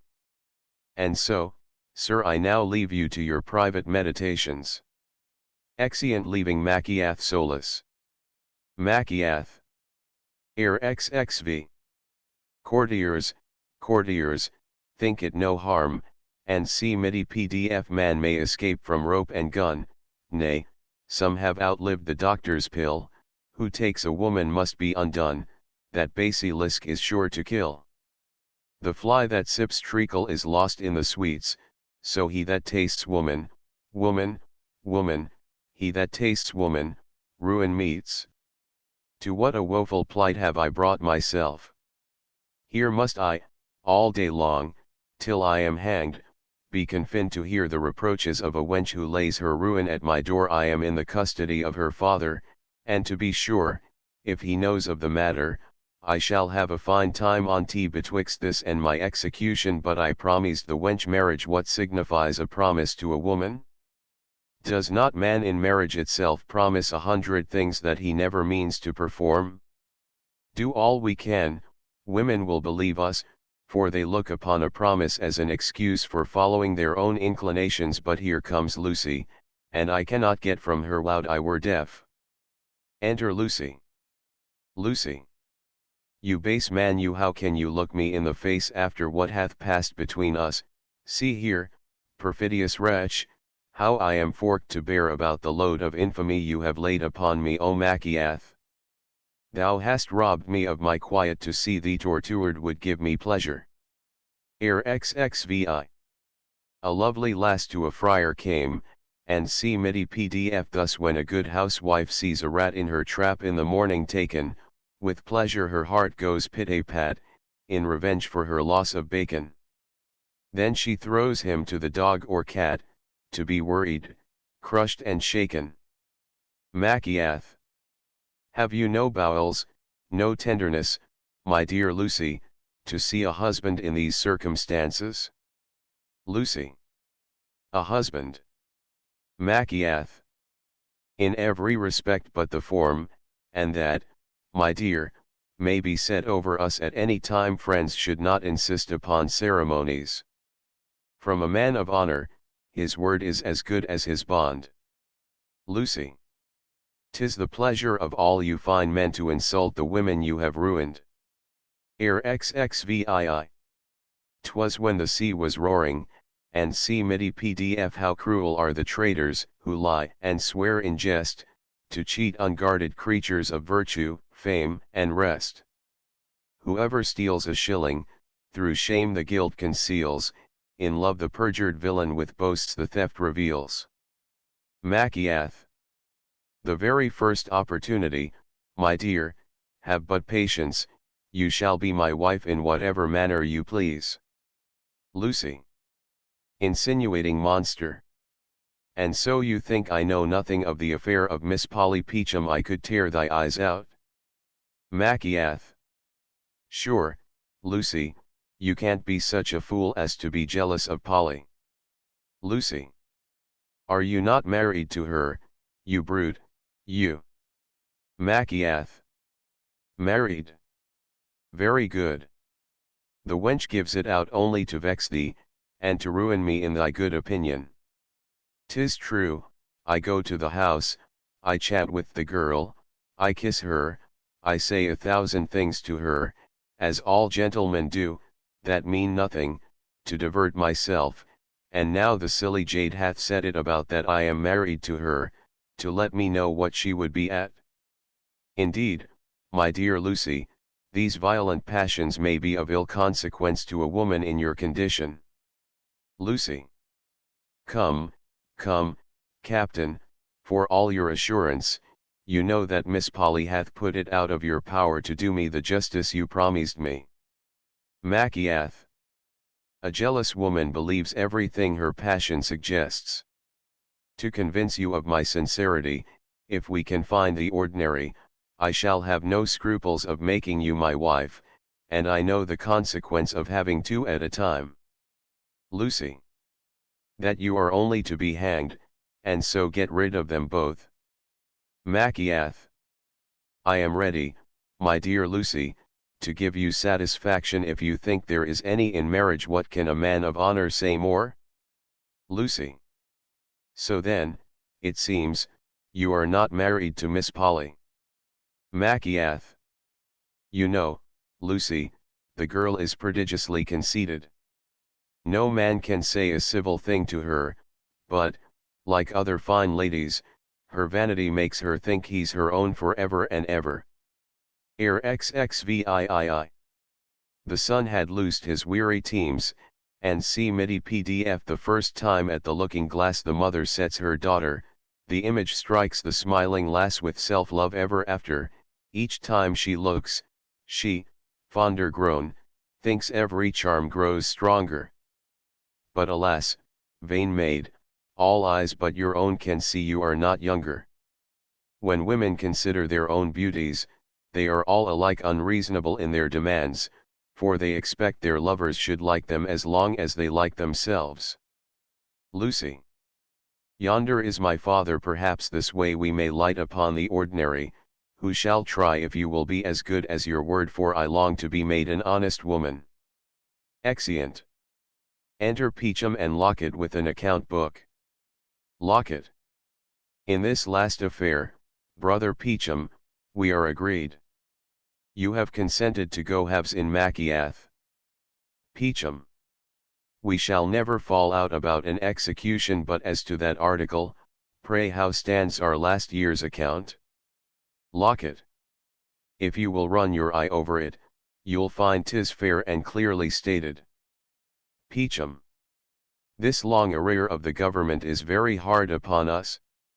Can it be expected that we would hang our acquaintance for nothing, when our betters will hardly save theirs without being paid for it? Unless the people in employment pay better, I promise them for the future, I shall let other rogues live besides their own. Locket. Perhaps, brother, they are afraid these matters may be carried too far. We are treated too by them with contempt, as if our profession were not reputable. Peachum. In one respect indeed our employment may be reckoned dishonest, because, like great statesmen, we encourage those who betray their friends. Locket. Such language, brother, anywhere else, might turn to your prejudice. Learn to be more guarded, I beg you. Air XXIX. How happy are we, and see MIDI PDF when you censure the age, be cautious and sage, lest the courtiers offended should be, if you mention vice or bribe, 'tis so pat to all the tribe, each cries that was levelled at me. Peachum. Here's poor Ned Clincher's name, I see. Sure, brother Locket, there was a little unfair proceeding in Ned's case, for he told me in the condemned hold, that for value received, you had promised him a session or two longer without molestation. Locket. Mr. Peachum, this is the first time my honor was ever called in question. Peachum. Business is at an end if once we act dishonorably. Locket. Who accuses me? Peachum. You are warm, brother. Locket. He that attacks my honor, attacks my livelihood, and this usage, sir, is not to be borne. Peachum. Since you provoke me to speak, I must tell you too, that Mrs. Coaxer charges you with defrauding her of her information money, for the apprehending of Curl Pate. Indeed, brother, we must punctually pay our spies, or we shall have no information. Locket. Is this language to me, sirrah, who have saved you from the gallows, sirrah? Collaring each other. Peachum. If I am hanged, it shall be for ridding the world of an arrant rascal. Locket. This hand shall do the office of the halter you deserve, and throttle you, you dog. Peachum. Brother, we are both in the wrong, we shall be both losers in the dispute, for you know we have it in our power to hang each other. You should not be so passionate. Locket. Nor you so provoking. Peachum. 'Tis our mutual interest, 'tis for the interest of the world we should agree. If I said anything, brother, to the prejudice of your character, I ask pardon. Locket. Brother Peachum, I can forgive as well as resent, give me your hand. Suspicion does not become a friend. Peachum. I only meant to give you occasion to justify yourself, but I must now step home, for I expect the gentleman about this snuff box, that filched him 2 nights ago in the park. I appointed him at this hour. Exit Peachum. Enter Lucy. Locket. Whence come you, hussy? Lucy. My tears might answer that question. Locket. You have then been whimpering and fondling, like a spaniel, over the fellow that hath abused you. Lucy. One can't help love, one can't cure it. 'Tis not in my power to obey you, and hate him. Locket. Learn to bear your husband's death like a reasonable woman. 'Tis not the fashion, nowadays, so much as to affect sorrow upon these occasions. No woman would ever marry, if she had not the chance of mortality for a release. Act like a woman of spirit, hussy, and thank your father for what he is doing. Air XXX. Of a noble race was Schenken. MIDI PDF Lucy. Is then his fate decreed, sir? Such a man can I think of quitting? When first we met, so moves me yet, oh see how my heart is splitting. Locket. Look Lucy, there is no saving him, so, I think, you must ev and do like other widows, buy yourself weeds, and be cheerful. Air XXXI. MIDI PDF You'll think ere many days ensue the sentence not severe, I hang your husband, child, 'tis true, but with him hang your care. Twang dang de lo di. Like a good wife, go moan over your dying husband. That, child, is your duty consider, girl, you can't have the man and the money too, so make yourself as easy as you can, by getting all you can from him. Exit Locket. Enter Maciath. Lucy. Though the ordinary was out of the way today, I hope, my dear, you will, upon the first opportunity, quiet my scruples. Oh sir, my father's hard heart is not to be softened, and I am in the utmost despair. Maciath. But if I could raise a small sum, would not 20 guineas, think you, move him? Of all the arguments in the way of business, the perquisite is the most prevailing. Your father's perquisites for the escape of prisoners must amount to a considerable sum in the year. Money well timed, and properly applied, will do anything. Air XXXII. London ladies. MIDI PDF If you at an office solicit your due, and would not have matters neglected, you must quicken the clerk with the perquisite to do what his duty directed. Or would you the frowns of a lady prevent, she too has this palpable failing, the perquisite softens her into consent, that reason with all is prevailing. Lucy. What love or money can do shall be done, for all my comfort depends upon your safety. Enter Polly. Polly. Where is my dear husband? Was a rope ever intended for this neck? Oh, let me throw my arms about it, and throttle thee with love. Why dost thou turn away from me? 'Tis thy Polly, 'tis thy wife. Maciath. Was ever such an unfortunate rascal as I am? Lucy.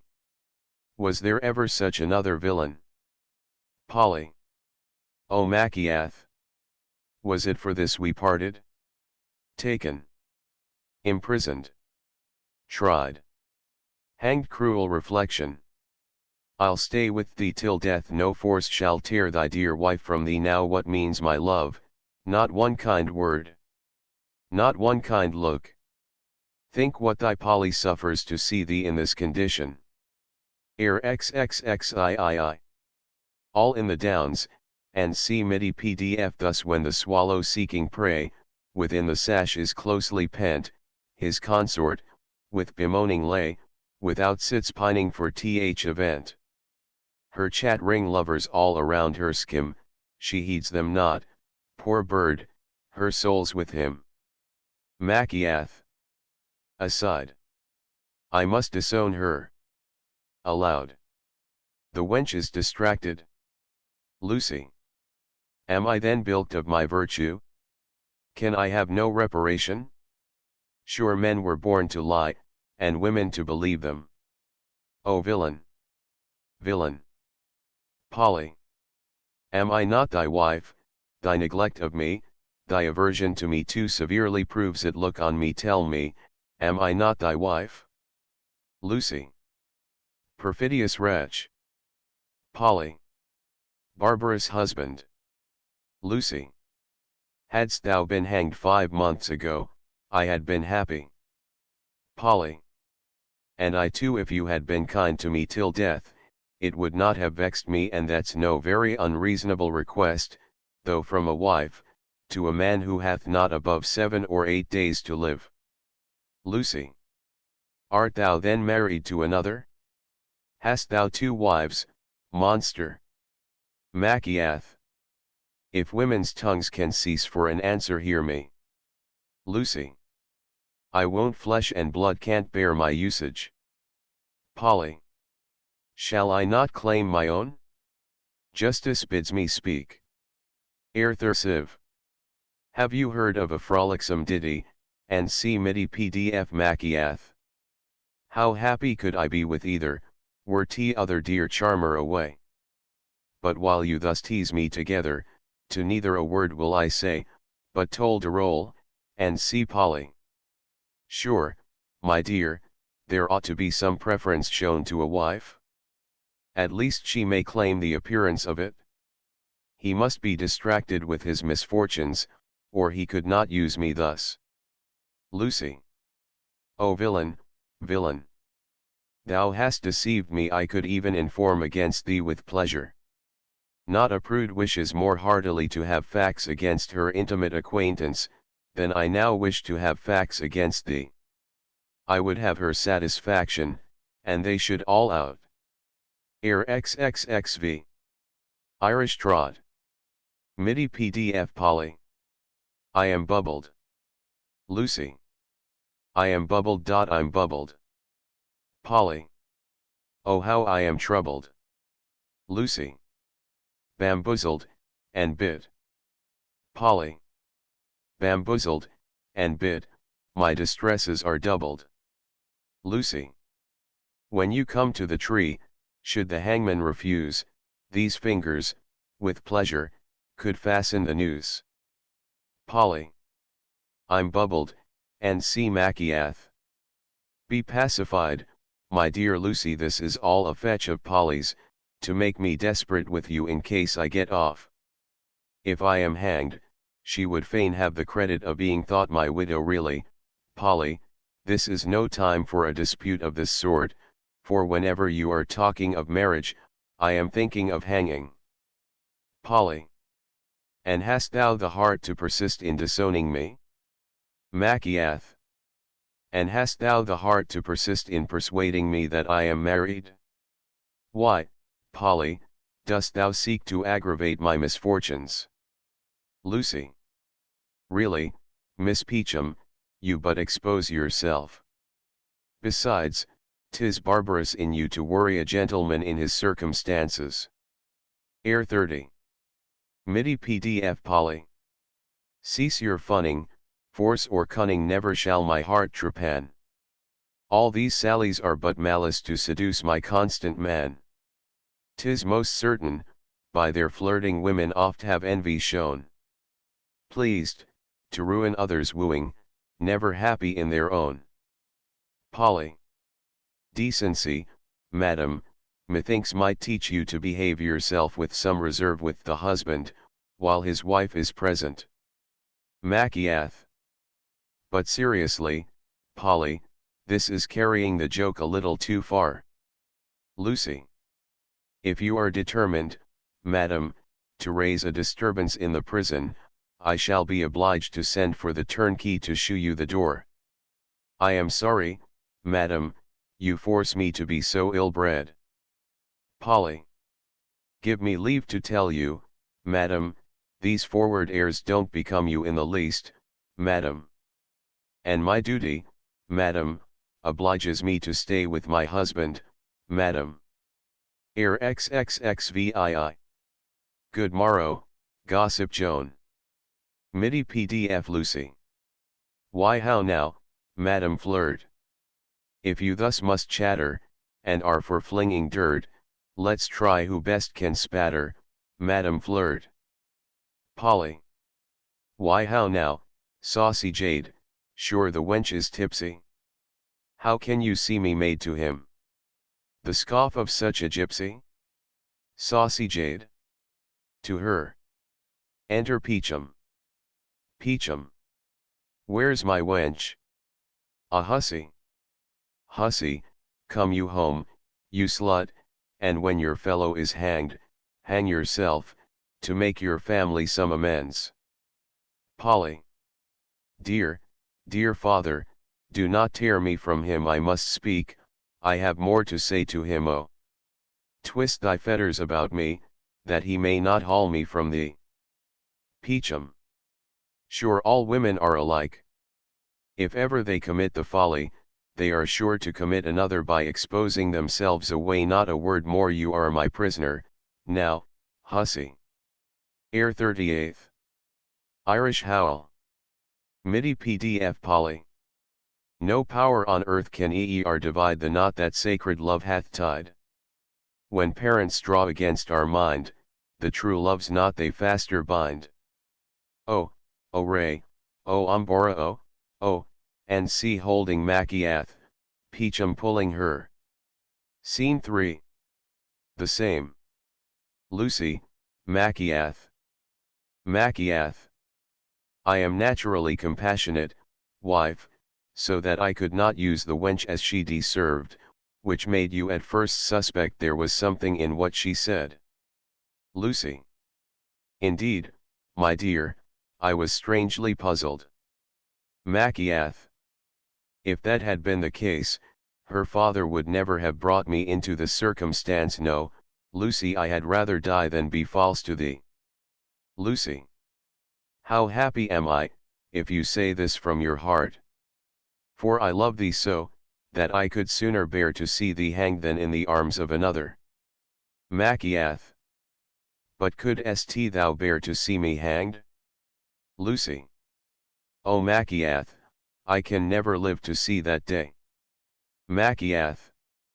You see, Lucy, in the account of love you are in my debt, and you must now be convinced, that I rather choose to die than be another's. Make me, if possible, love thee more, and let me owe my life to thee. If you refuse to assist me, Peachum and your father will immediately put me beyond all means of escape.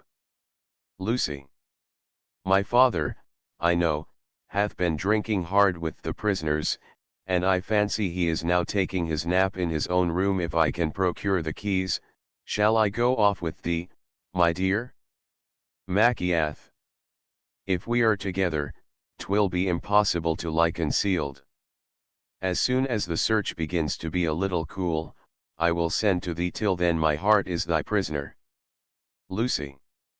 Come then, my dear husband, owe thy life to me, and though you love me not, be grateful. But that Polly runs in my head strangely. Maciath. A moment of time may make us unhappy forever. Air 36. The Lass of Patey's Mill, and see MIDI PDF. Lucy. I like the fox shall grieve, whose mate hath left her side, whom hounds from morn to eve, chase o'er the country wide. Where can my lover hide? Where cheat the wary pack? If love be not his guide, he never will come back. Exeunt. Act 3. Scene I. Scene, Newgate. Locket, Lucy. Locket. To be sure, wench, you must have been aiding and abetting to help him to this escape. Lucy.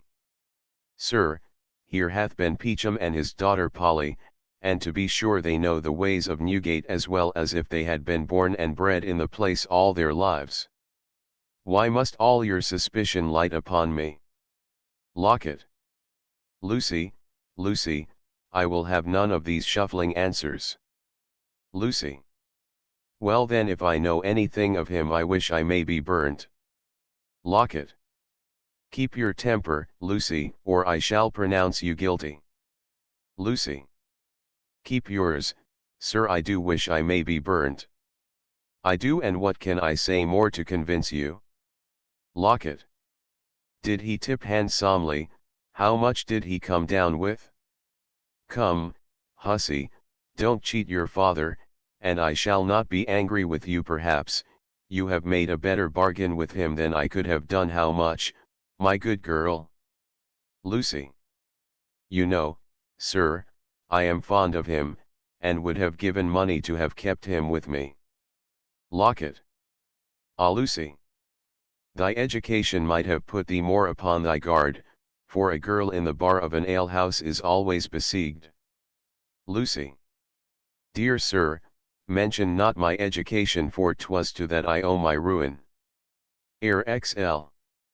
If love's a sweet passion, and see MIDI PDF when young at the bar you first taught me to score, and bid me be free of my lips, and no more, I was kissed by the parson, the squire, and the sot, when the guest was departed, the kiss was forgot.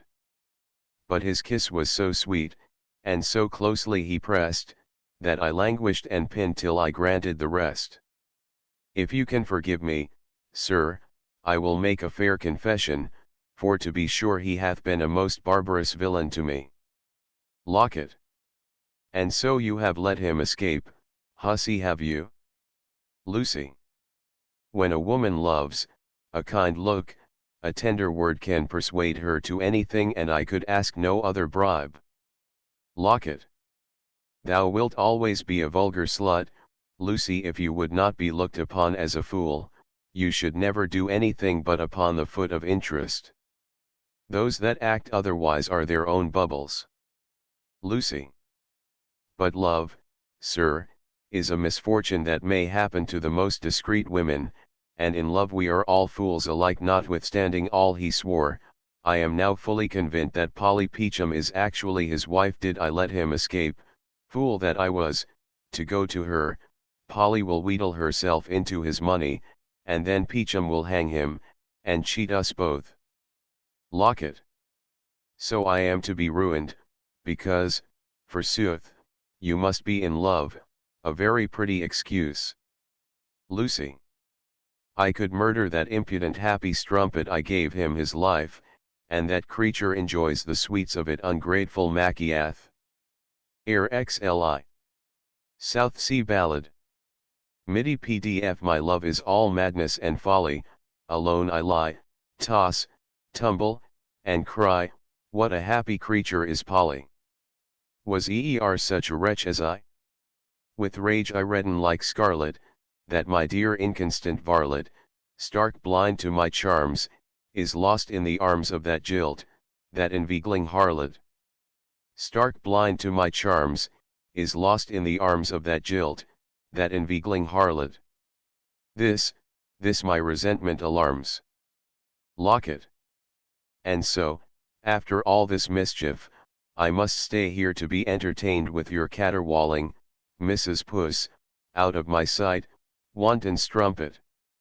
You shall fast and mortify yourself into reason, with now and then a little handsome discipline to bring you to your senses. Go. Exit Lucy.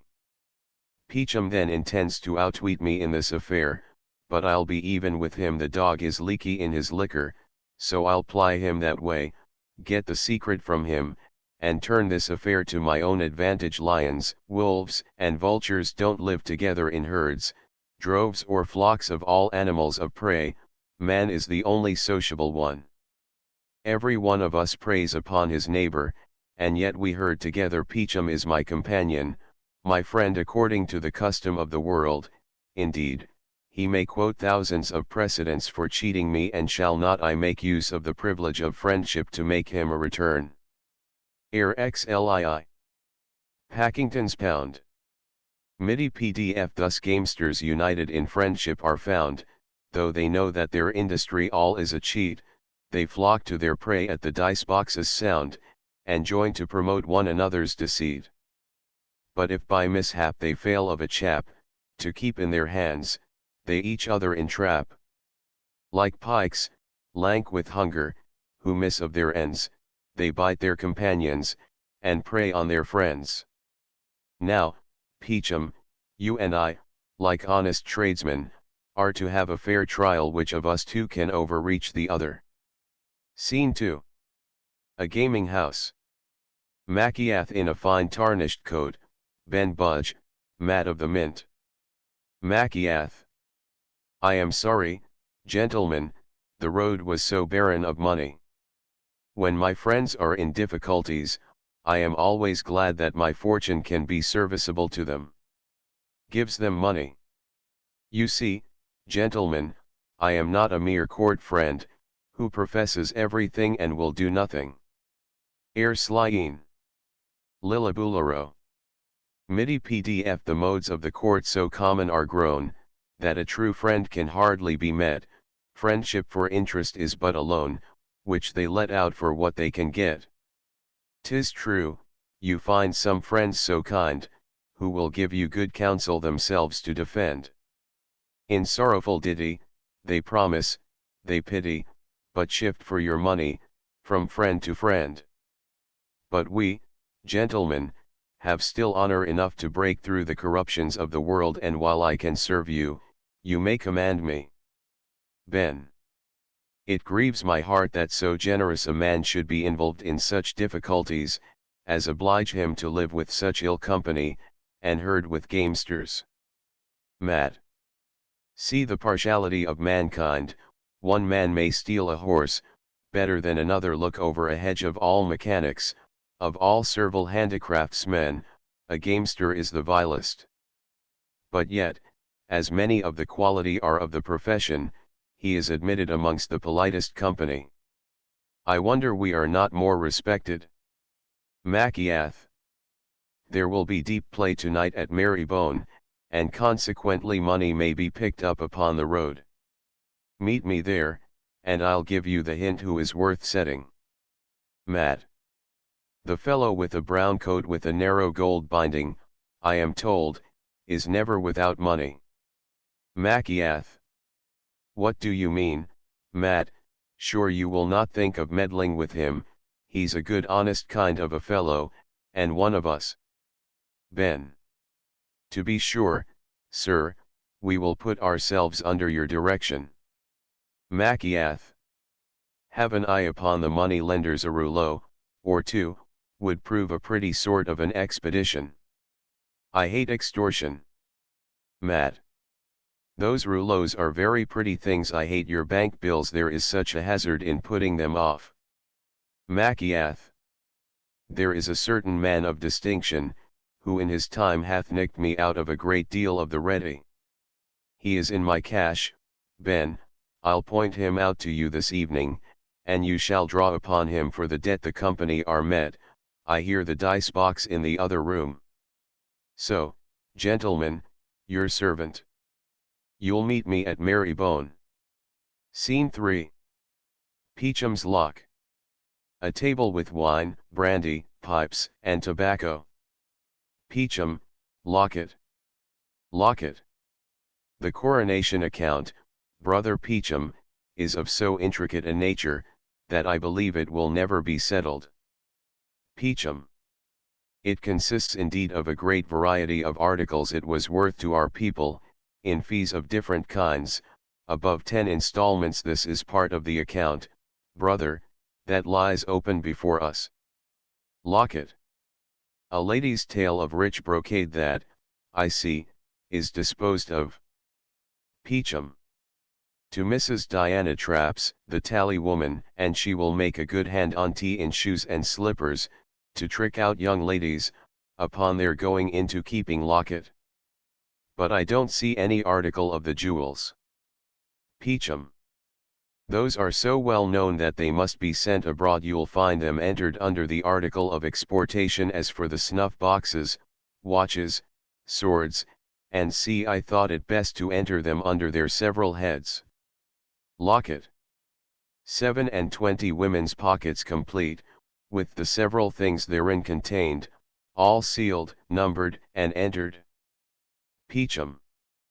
But, brother, it is impossible for us now to enter upon this affair. We should have the whole day before us. Besides, the account of the last half year's plate is in a book by itself, which lies at the other office. Locket. Bring us then more liquor. Today shall be for pleasure, tomorrow for business. Ah, brother, those daughters of ours are two slippery hussies. Keep a watchful eye upon Polly, and Maciath in a day or two shall be our own again. Air XLIV. Down in the North Country, and see MIDI PDF. Locket. What gudgeons are we men? Every woman's easy prey. Though we have felt the hook, again we bite and they betray. The bird that hath been trapped, when he hears his calling mate, to her he flies, again he's clapped within the wiry grate. Peacham. But what signifies catching the bird, if your daughter Lucy will set open the door of the cage? Lock it. If men were answerable for the follies and frailties of their wives and daughters, no friends could keep a good correspondence together for 2 days. This is unkind of you, brother, for among good friends, what they say or do goes for nothing. Enter a servant. Servant.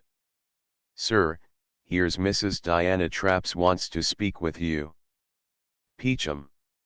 Shall we admit her, brother Lockett? Lockett. By all means, she's a good customer, and a fine-spoken woman, and a woman who drinks and talks so freely, will enliven the conversation. Peachum. Desire her to walk in. Exit servant. Peachum, Lockett, Mrs. Traps. Peachum. Dear Mrs. Di, your servant one may know by your kiss, that your gin is excellent. Mrs. Traps. I was always very curious in my liquors. Lockett. There is no perfumed breath like it. I have been long acquainted with the flavor of those lips haunty I, Mrs. Di. Mrs. Traps. Fill it up. I take as large draughts of liquor, as I did of love. I hate a flincher in either. Air XLV. A shepherd kept sheep, and see midi PDF. In the days of my youth I could bill like a dove, fa, la, and see. Like a sparrow at all times was ready for love, fa, la, and see. The life of all mortals in kissing should pass, lip to lip while we're young, then the lip to the glass, fa, la, and see. But now, Mr. Peachum, to our business. If you have blacks of any kind, brought in of late, mantos, velvet scarfs, petticoats, let it be what it will. I am your chap, for all my ladies are very fond of mourning. Peachum. Why, look Mrs. Di, you deal so hard with us, that we can afford to give the gentlemen, who venture their lives for the goods, little or nothing. Mrs. Traps. The hard times oblige me to go very near in my dealing, to be sure. Of late years I have been a great sufferer by the Parliament. £3,000 would hardly make me amends. The act for destroying the mint, was a severe cut upon our business till then. If a customer stepped out of the way we knew where to have her. No doubt you know Mrs. Coaxer. There's a wench now, till today, with a good suit of clothes of mine upon her back, and I could never set eyes upon her for 3 months together since the Act 2 against imprisonment for small sums. My loss thereto hath been very considerable, and it must be so, when a lady can borrow a handsome petticoat, or a clean gown, and I not have the least hank upon her. And, oh my conscience, nowadays most ladies take a delight in cheating, when they can do it with safety. Peachum. Madam, you had a handsome gold watch of us t'other day for 7 guineas. Considering we must have our profit to a gentleman upon the road, a gold watch will be scarce worth the taking. Mrs. Traps. Consider, Mr. Peachum, that watch was remarkable, and not a very safe sale. If you have any black velvet scarfs, they are a handsome winter wear, and take with most gentlemen who deal with my customers. 'Tis I that put the ladies upon a good foot. 'Tis not youth or beauty that fixes their price. The gentlemen always pay according to their dress, from half a crown to 2 guineas, and yet those hussies make nothing of bilking of me. Then too, allowing for accidents, I have 11 fine customers now down under the surgeon's hands. What with fees and other expenses, there are great goings out, and no combings in, and not a farthing to pay for at least a month's clothing. We run great riscase indeed. Peachum. As I remember, you said something just now of Mrs. Coaxer. Mrs. Traps. Yes, sir, to be sure. I stripped her of a suit of my own clothes about 2 hours ago, and have left her as she should be, in her shift, with a lover of hers at my house.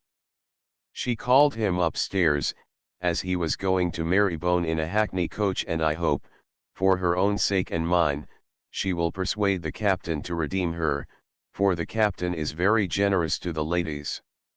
Lockett. What captain? Mrs. Traps. He thought I did not know him, an intimate acquaintance of yours, Mr. Peacham, only Captain Maciath as fine as a lord. Peacham. Tomorrow, dear Mrs. Di, you shall set your own price upon any of the goods you like. We have at least half a dozen velvet scarfs, and all at your service. Will you give me leave to make you a present of the suit of night clothes for your own wearing? But are you sure it is Captain Maciath? Mrs. Traps. Though he thinks I have forgot him, nobody knows him better.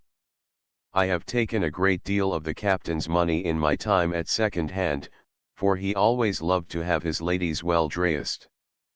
Peacham. Mr. Lockett and I have a little business with the captain, you understand me, and we will satisfy you for Mrs. Coaxer's debt. Lockett. Depend upon it, we will deal like men of honor. Mrs. Traps. I don't inquire after your affairs, so whatever happens, I wash my hands on tea. It hath always been my maxim, that one friend should assist another, but if you please I'll take one of the scarfs home with me. 'Tis always good to have something in hand. Scene 4. Newgate. Lucy. Jealousy, rage, love, and fear are at once tearing me to pieces. How I am weather-beaten and shattered with distresses. Air XLVI. One evening, having lost my way, and see middy PDF, I'm like a skiff on the ocean tossed, now high, now low, with each billow borne, with her rudder broke, and her anchor lost, deserted, and all forlorn. While thus I lie rolling and tossing all night, that Polly lies sporting on seas of delight.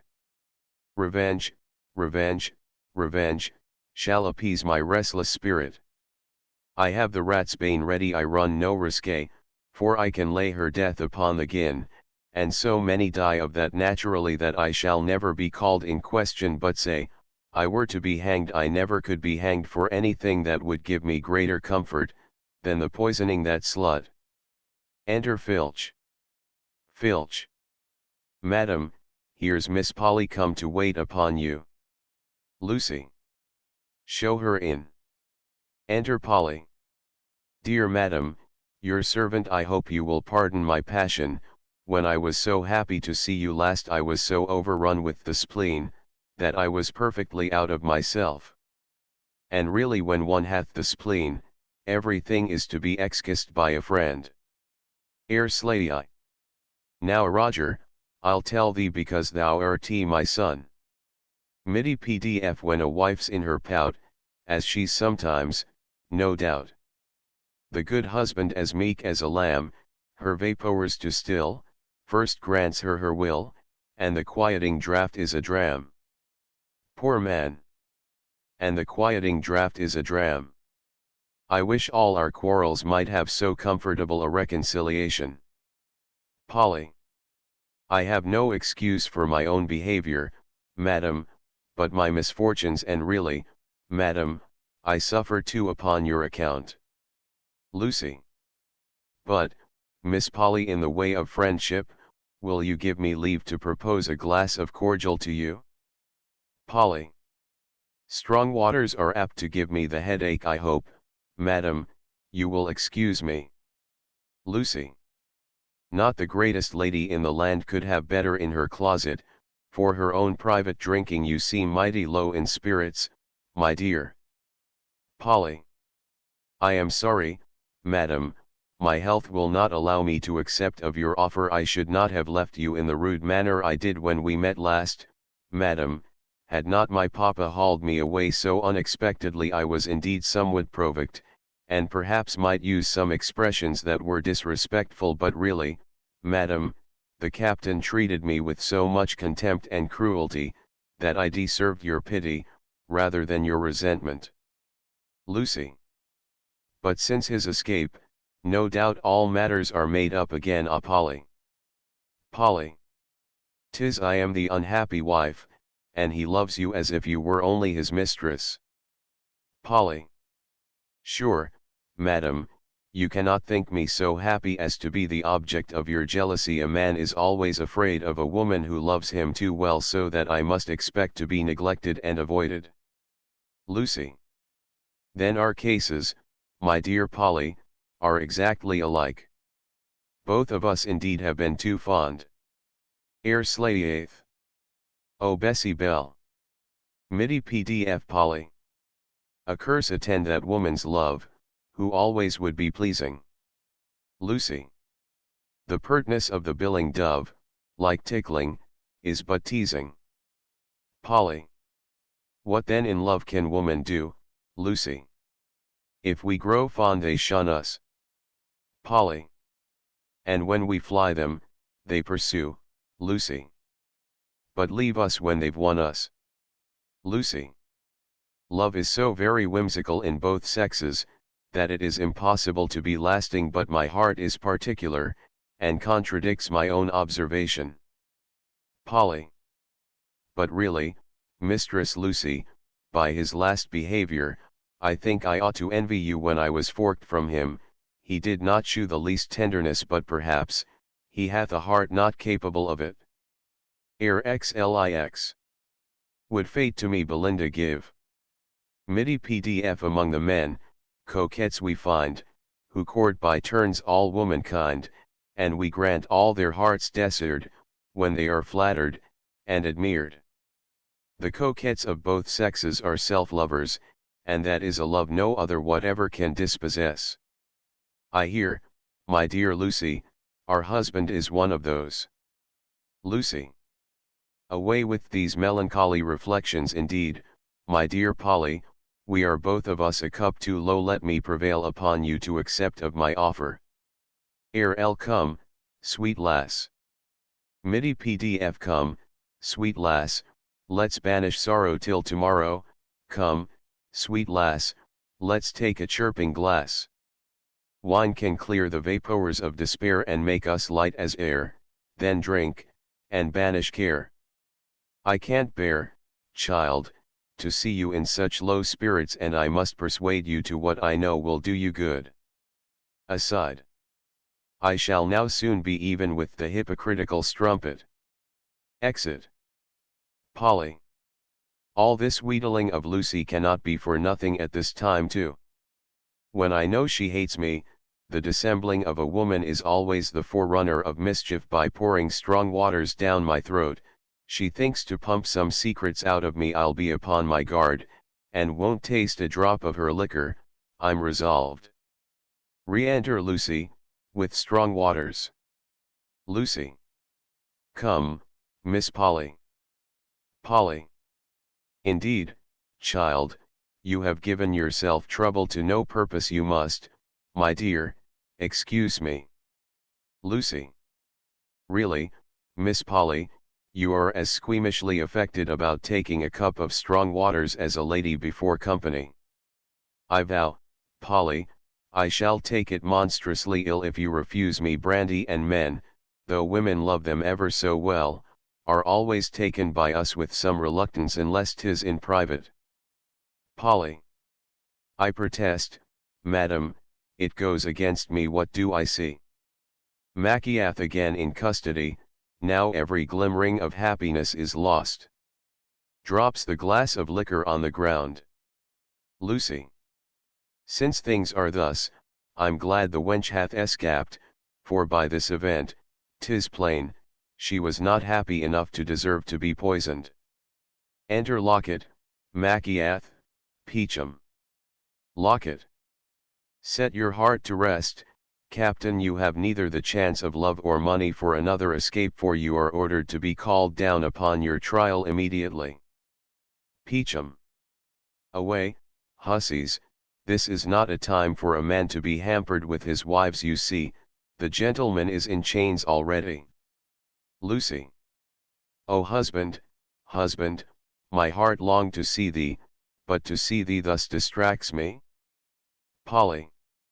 Will not my dear husband look upon his Polly? Why hadst thou not flown to me for protection? With me thou hadst been safe. Ere Lee. The last time I went o'er the moor. MIDI PDF Polly. Hither, dear husband, turn your eyes. Lucy. Bestow one glance to cheer me. Polly. Think with that look, thy Polly dies. Lucy. Oh, shun me not but hear me. Polly. 'Tis Polly Sue's. Lucy. 'Tis Polly Sue's. 'Tis Lucy speaks.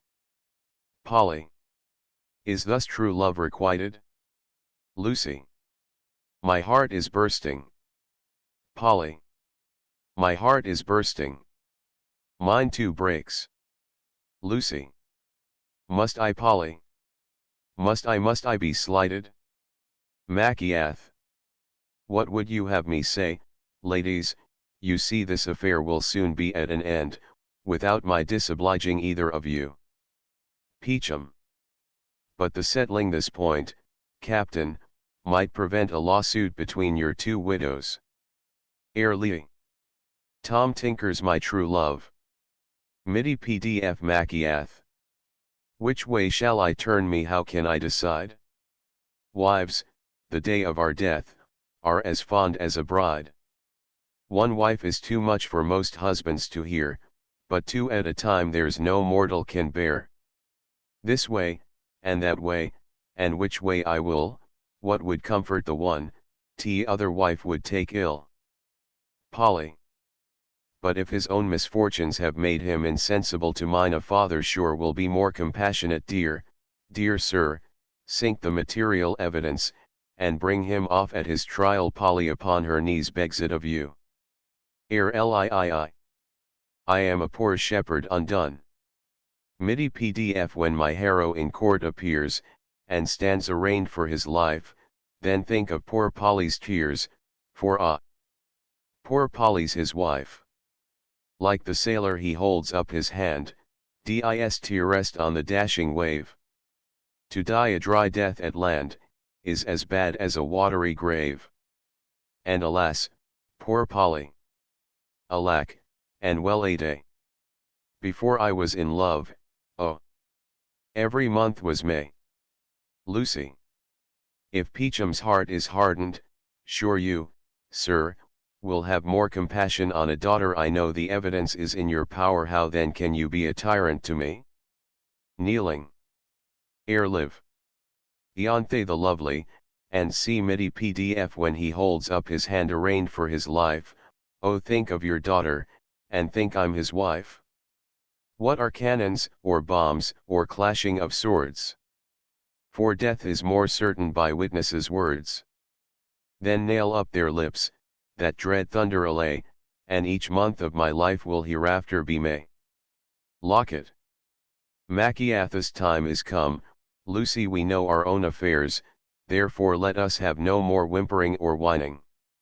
LV. A cobbler there was, and see MIDI PDF. Ourselves, like the great, to secure a retreat, when matters require it, must give up our gang, and good reason why, or, instead of the fry, Ev and Peachum and I, like poor petty rascals, might hang, like poor petty rascals, might hang. Peachum. Set your heart at rest, Polly. Your husband is to die today, therefore if you are not already provided, 'tis high time to look about for another. There's comfort for you, you slut. Locket. We are ready, sir, to conduct you to the Old Bailey. Lvi. Bonnie Dundee. MIDI PDF Machiath. The charge is prepared, the lawyers are met, the judges all ranged, a terrible show. I go, undismayed, for death is a debt on demand, so take what I owe. Then farewell, my love, dear charmers, adieu. Contented I die, 'tis the better for you. Here ends all disputes the rest of our lives, for this way at once I please all my wives. Now, gentlemen, I am ready to attend you. Exeunt Machiath, Locket, and Peachum. Enter Filch. Polly. Follow them, Filch, to the court. And when the trial is over, bring me a particular account of his behavior, and of everything that happened. You'll find me here with Miss Lucy. Exit Filch. But why is all this music? Lucy. The prisoners, whose trials are put off till next session, are diverting themselves. Polly. Sure, there is nothing so charming as music. I'm fond of it to distraction, but alas, now, all mirth seems an insult upon my affliction. Let us retire, my dear Lucy, and indulge our sorrows. The noisy crew, you see, are coming upon us. Exeunt. A dance of prisoners in chains, and see Scene V. The condemned hold Machiath, in a melancholy posture. Air Lvii. Happy Groves. MIDI PDF. Oh cruel, cruel, cruel case.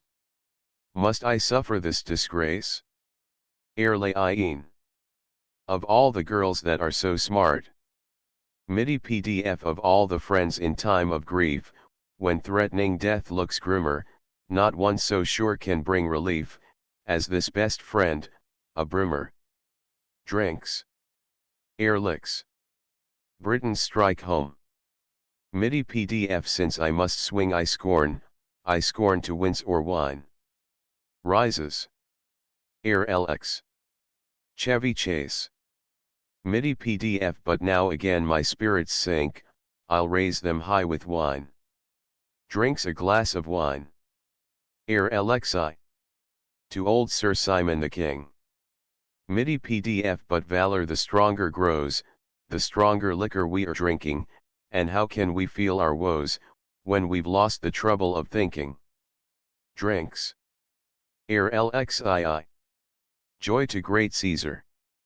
MIDI PDF. If thus a man can die much bolder with brandy. Pours out a bumper of brandy. Air the 8th. There was an old woman. MIDI PDF. So I drink off this bumper, and now I can stand the test, and my comrades shall see, that I die as brave as the best. Drinks. Air LXIV. Did you ever hear of a gallant sailor? MIDI PDF. But can I leave my pretty hussies, without one tear, or tender sigh? Air LXV.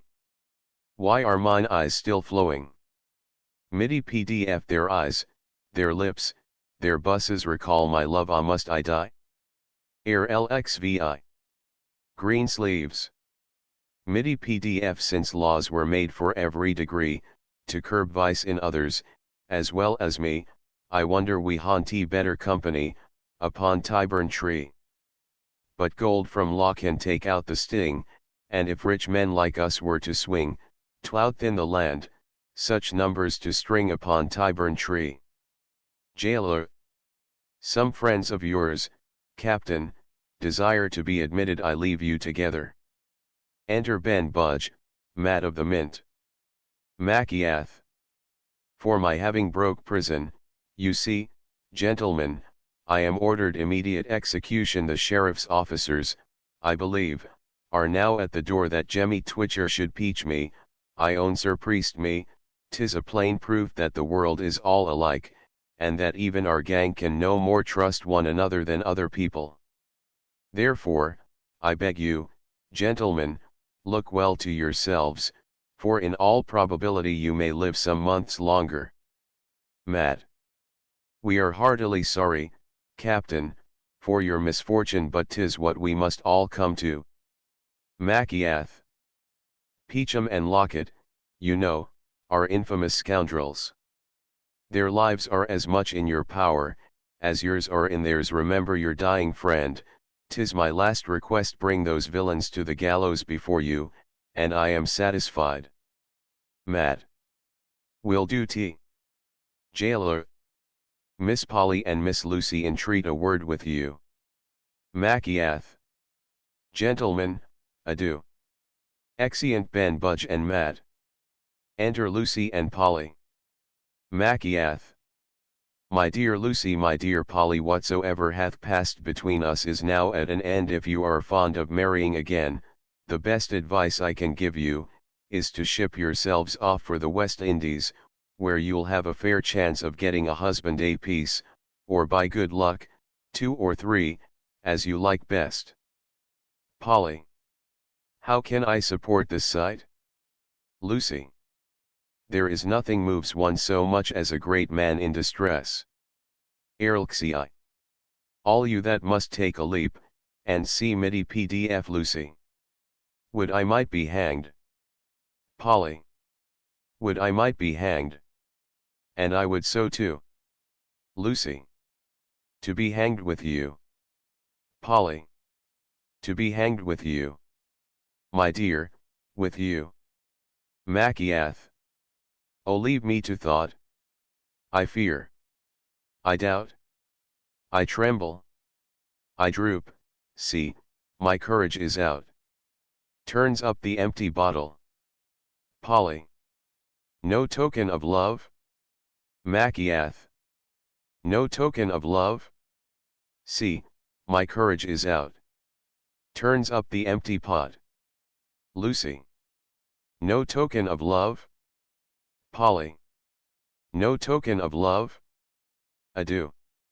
Lucy. No token of love? Adieu. Farewell. Maciath. But hark. I hear the toll of the bell. Chorus. Toll de roll LOL, and see jailer. 4 women more, captain, with a child apiece. See, here they come. Enter women and children. Maciath. What 4 wives more, this is too much here, tell the sheriff's officers I am ready. Exit Maciath guarded. To them, enter player and beggar. Player. But, honest friend, I hope you don't intend that Maciath shall be really executed. Beggar. Most certainly, sir, to make the piece perfect, I was for doing strict poetical justice. Maciath is to be hanged, and for the other personages of the drama, the audience must have suppositoried they were all either hanged or transported. Player. Why then, friend, this is a downright deep tragedy. The catastrophe is manifestly wrong, for an opera must end happily. Beggar. Your objection, sir, is very just, and is easily removed. For you must allow, that in this kind of drama, 'tis no matter how absurdly things are brought about, so you rabble there, run and cry, a reprieve, let the prisoner be brought back to his wives in triumph. Player. All this we must do, to comply with the taste of the town. Beggar. Through the whole piece you may observe such a similitude of manners in high and low life, that it is difficult to determine whether, in the fashionable vices, the fine gentlemen imitate the gentlemen of the road, or the gentlemen of the road the fine gentlemen. Had the play remained, as I at first intended, it would have carried a most excellent moral. 'Twould have shown that the lower sort of people have their vices in a degree as well as the rich, and that they are punished for them. To them, Maciath with rabble, and see Maciath. So, it seems, I am not left to my choice, but must have a wife at last. Look ye, my dears, we will have no controversy now. Let us give this day to mirth, and I am sure she who thinks herself my wife will testify her joy by a dance. All. Come, a dance, a dance. Maciath. Ladies, I hope you will give me leave to present a partner to each of you. And, if I may without offense, for this time, I take Polly for mine and for life, you slut, for we were really married. As for the rest, but at present keep your own secret. To Polly. A dance. Erlxiath. Lumps of pudding, and see MIDI PDF. Thus I stand like the Turk, with his doxies around, from all sides their glances his passion confound, for black, brown, and fair, his inconstancy burns, and the different beauties subdue him by turns, each calls forth her charms to provoke his desires, though willing to all, with but one he retires.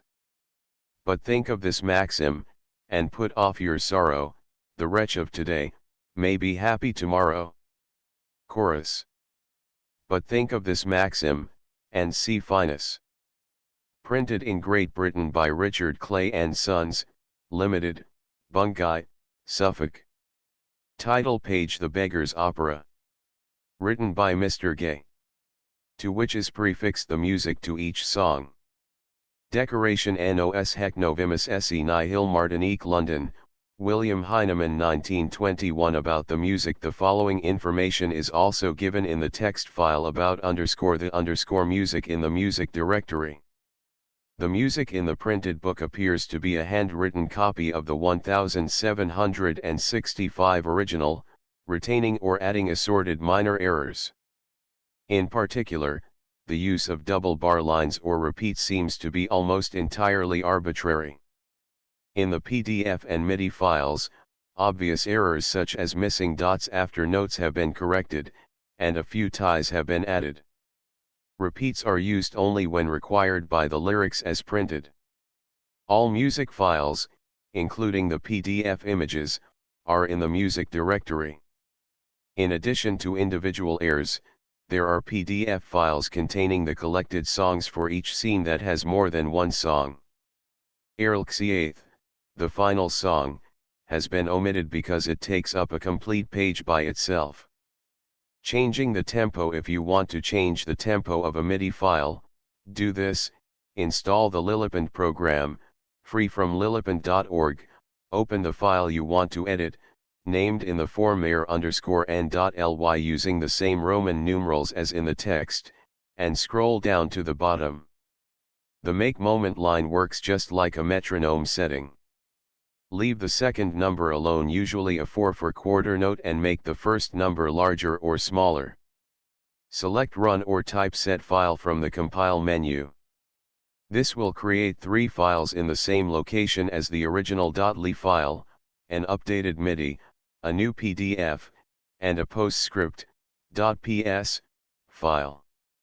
You may keep the PostScript file or delete it, they are automatically generated, but were omitted from this Project Gutenberg text because they are very large and are easy to make on your own computer. Back to top. End of the Project Gutenberg ebook The Beggar's Opera, to which is prefixed the music to each song. Updated editions will replace the previous one. The old editions will be renamed. Creating the works from print editions not protected by U.S. copyright law means that no one owns a United States copyright in these works, so the Foundation, and you, can copy and distribute it in the United States without permission and without paying copyright royalties.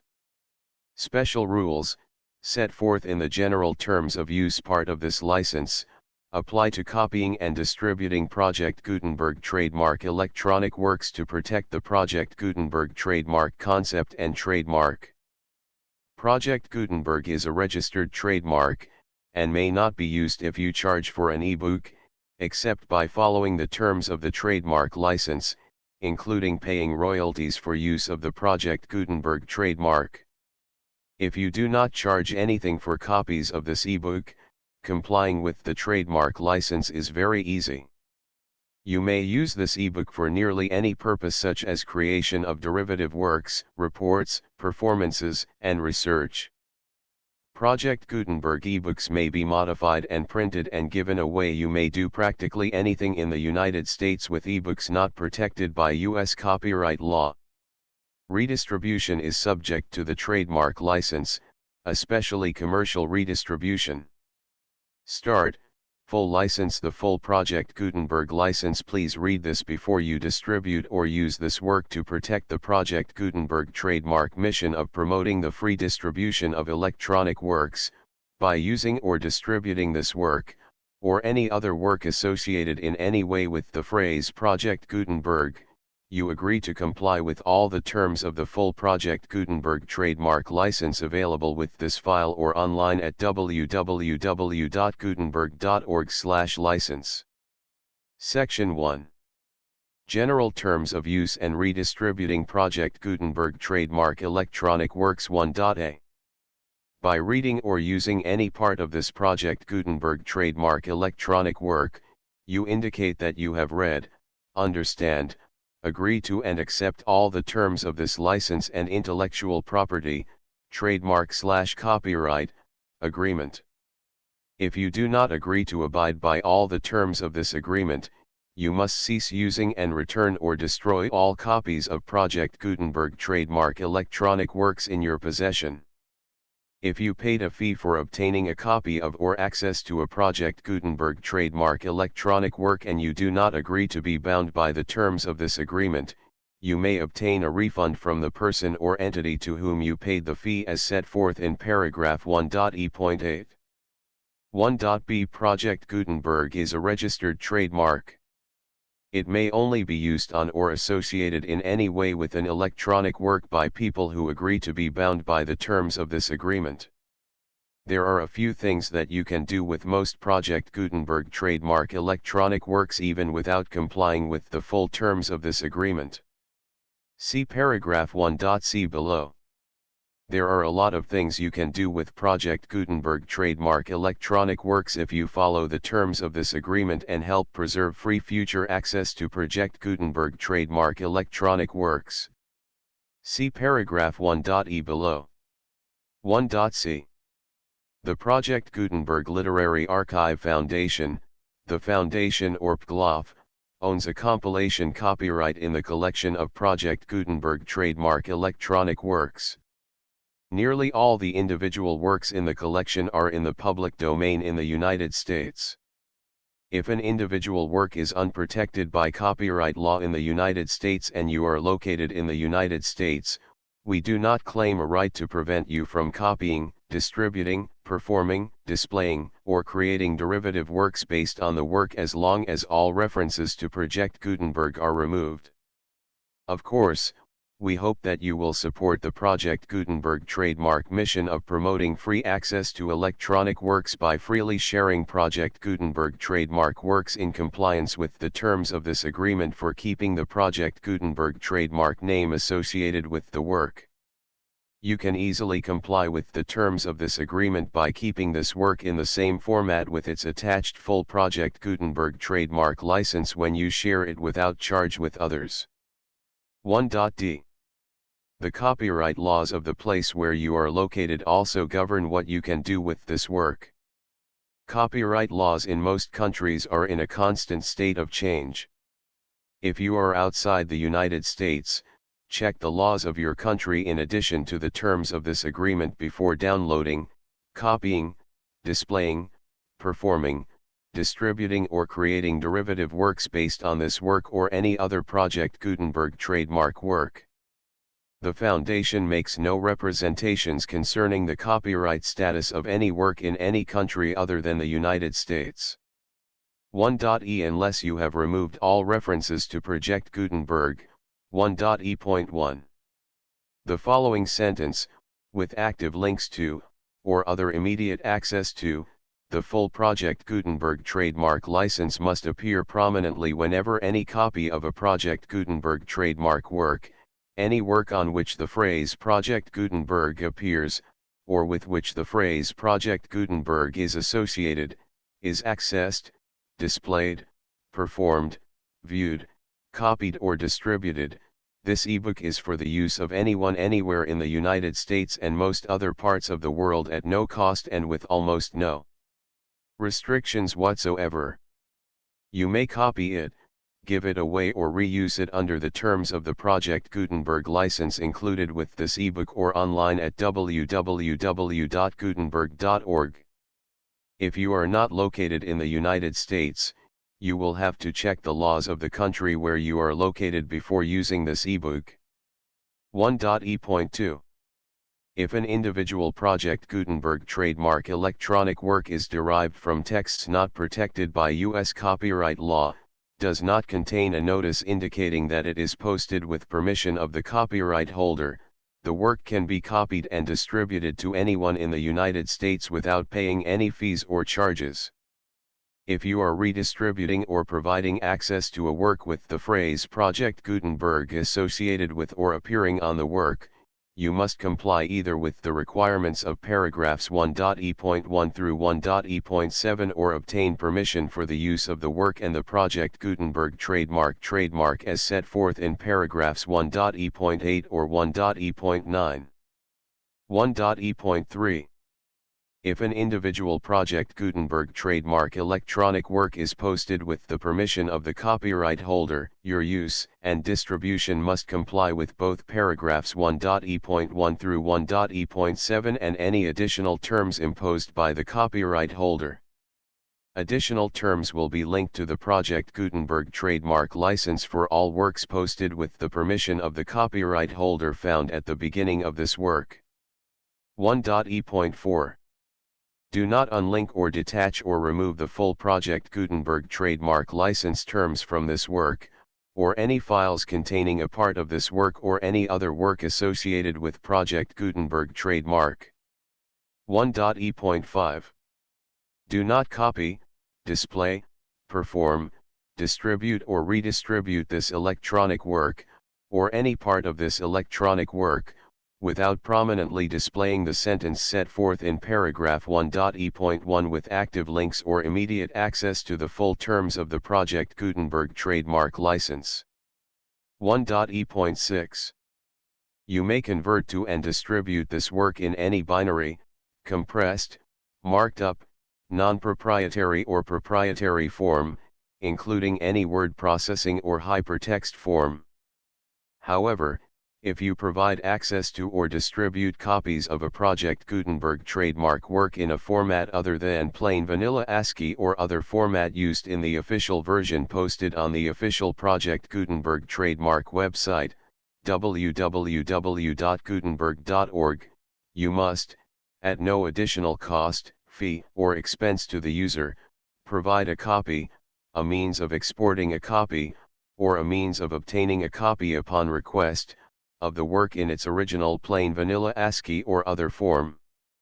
Any alternate format must include the full Project Gutenberg trademark license as specified in paragraph 1.e.1. 1.e.7.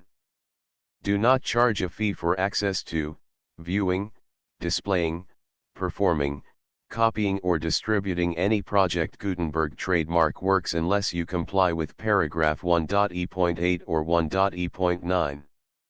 1.e.8. You may charge a reasonable fee for copies of or providing access to or distributing Project Gutenberg trademark electronic works provided that, you pay a royalty fee of 20% of the gross profits you derive from the use of Project Gutenberg trademark works calculated using the method you already use to calculate your applicable taxes. The fee is owed to the owner of the Project Gutenberg trademark, but he has agreed to donate royalties under this paragraph to the Project Gutenberg Literary Archive Foundation. Royalty payments must be paid within 60 days following each date on which you prepare, or are legally required to prepare, your periodic tax returns. Royalty payments should be clearly marked as such and sent to the Project Gutenberg Literary Archive Foundation at the address specified in Section 4, Information about donations to the Project Gutenberg Literary Archive Foundation. You provide a full refund of any money paid by a user who notifies you in writing, or by email, within 30 days of receipt that he does not agree to the terms of the full Project Gutenberg trademark license. You must require such a user to return or destroy all copies of the works possessed in a physical medium and discontinue all use of and all access to other copies of Project Gutenberg trademark works. You provide, in accordance with paragraph 1.f.3, a full refund of any money paid for a work or a replacement copy, if a defect in the electronic work is discovered and reported to you within 90 days of receipt of the work. You comply with all other terms of this agreement for free distribution of Project Gutenberg trademark works. 1.e.9. If you wish to charge a fee or distribute a Project Gutenberg trademark electronic work or group of works on different terms than are set forth in this agreement, you must obtain permission in writing from the Project Gutenberg Literary Archive Foundation, the manager of the Project Gutenberg trademark. Contact the Foundation as set forth in Section 3 below. 1.f1.f.1 Project Gutenberg volunteers and employees expend considerable effort to identify, do copyright research on, transcribe and proofread works not protected by U.S. copyright law in creating the Project Gutenberg trademark collection. Despite these efforts, Project Gutenberg trademark electronic works, and the medium on which they may be stored, may contain defects, such as, but not limited to, incomplete, inaccurate or corrupt data, transcription errors, a copyright or other intellectual property infringement, a defective or damaged disk or other medium, a computer virus, or computer codes that damage or cannot be read by your equipment. 1.f.2 Limited warranty, disclaimer of damages, except for the right of replacement or refund described in paragraph 1.f.3, the Project Gutenberg Literary Archive Foundation, the owner of the Project Gutenberg trademark, and any other party distributing a Project Gutenberg trademark electronic work under this agreement, disclaim all liability to you for damages, costs, and expenses, including legal fees. You agree that you have no remedies for negligence, strict liability, breach of warranty or breach of contract except those provided in paragraph 1.f.3. You agree that the Foundation, the trademark owner, and any distributor under this agreement will not be liable to you for actual, direct, indirect, consequential, punitive, or incidental damages even if you give notice of the possibility of such damage. 1.f.3 Limited right of replacement or refund. If you discover a defect in this electronic work within 90 days of receiving it, you can receive a refund of the money, if any, you paid for it by sending a written explanation to the person you received the work from. If you received the work on a physical medium, you must return the medium with your written explanation. The person or entity that provided you with the defective work may elect to provide a replacement copy in lieu of a refund. If you received the work electronically, the person or entity providing it to you may choose to give you a second opportunity to receive the work electronically in lieu of a refund. If the second copy is also defective, you may demand a refund in writing without further opportunities to fix the problem. 1.f.4 Except for the limited right of replacement or refund set forth in paragraph 1.f.3, this work is provided to you as is, with no other warranties of any kind, express or implied, including but not limited to warranties of merchantability or fitness for any purpose.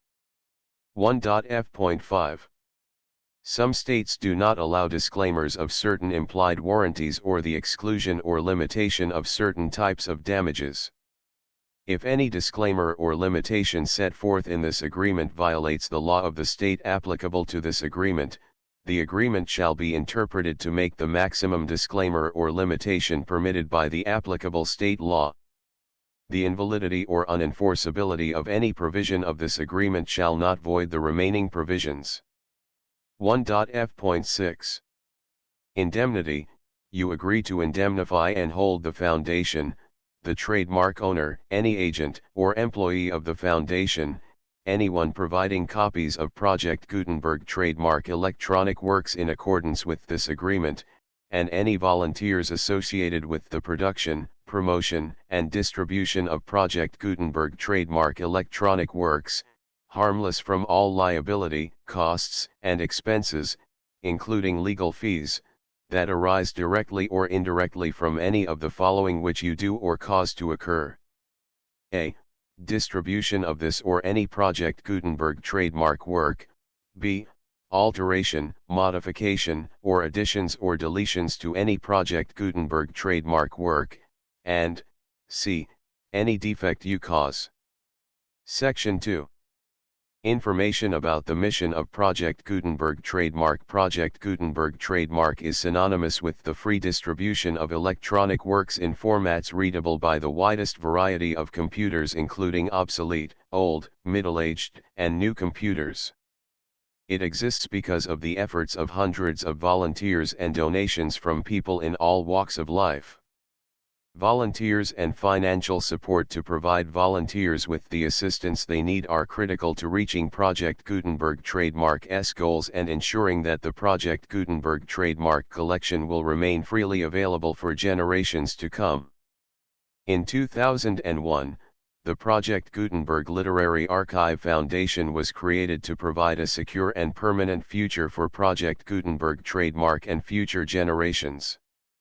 To learn more about the Project Gutenberg Literary Archive Foundation and how your efforts and donations can help, see sections 3 and 4 and the Foundation information page at www.gutenberg.org.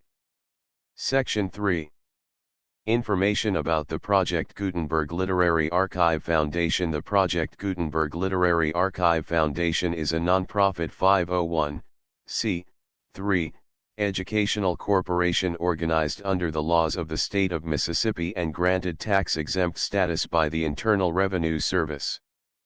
The foundation's IN or federal tax identification number is 64-6221541.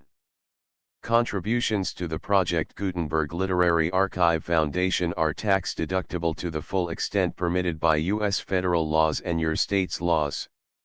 The Foundation's business office is located at 809 North 1500 West, Salt Lake City, Utah 841-16801-596-1887. Email contact links and up-to-date contact information can be found at the Foundation's website and official page at www.gutenberg.org/contact section 4. Information about donations to the Project Gutenberg Literary Archive Foundation. Project Gutenberg trademark depends upon and cannot survive without widespread public support and donations to carry out its mission of increasing the number of public domain and licensed works that can be freely distributed in machine-readable form accessible by the widest array of equipment including outdated equipment. Many small donations, $1 to $5,000, are particularly important to maintaining tax-exempt status with the IRS. The Foundation is committed to complying with the laws regulating charities and charitable donations in all 50 states of the United States. Compliance requirements are not uniform and it takes a considerable effort, much paperwork, and many fees to meet and keep up with these requirements. We do not solicit donations in locations where we have not received written confirmation of compliance. To send donations or determine the status of compliance for any particular state, visit www.gutenberg.org/donate. While we cannot and do not solicit contributions from states where we have not met the solicitation requirements, we know of no prohibition against accepting unsolicited donations from donors in such states who approach us with offers to donate. International donations are gratefully accepted, but we cannot make any statements concerning tax treatment of donations received from outside the United States. U.S. laws alone swamp our small staff. Please check the Project Gutenberg web pages for current donation methods and addresses. Donations are accepted in a number of other ways including checks, online payments, and credit card donations. To donate, please visit www.gutenberg.org/donate. Section 5. General information about Project Gutenberg trademark electronic works. Professor Michael S. Hart was the originator of the Project Gutenberg trademark concept of a library of electronic works that could be freely shared with anyone. For 40 years, he produced and distributed Project Gutenberg trademark ebooks with only a loose network of volunteer support. Project Gutenberg trademark ebooks are often created from several printed editions, all of which are confirmed as not protected by copyright in the U.S. unless a copyright notice is included. Thus, we do not necessarily keep ebooks in compliance with any particular paper edition. Most people start at our website, which has the main PG search facility, www.gutenberg.org. This website includes information about Project Gutenberg trademark, including how to make donations to the Project Gutenberg Literary Archive Foundation, how to help produce our new ebooks, and how to subscribe to our email newsletter to hear about new ebooks. The Beggar's Opera list of the plates Claude Lovat Fraser The Beggar's Opera Dramatis Personae. Introduction Overture Act I Scene I Act 2. Scene I Act 3. Scene I. A dance.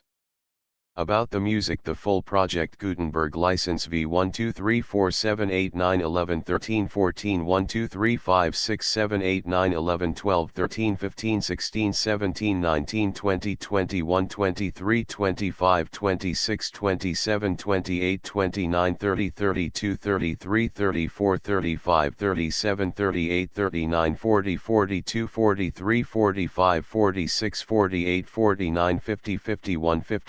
53, 54, 55, 56, 57, 59, 60, 61, 62, 63, 64, 65, 67, 69, 70, 71, 72, 73, 74, 75, 76, 77, 78, 80, 82, 83, 84, 85, 86, 87, 88, 89, 90, 91, 92, 93.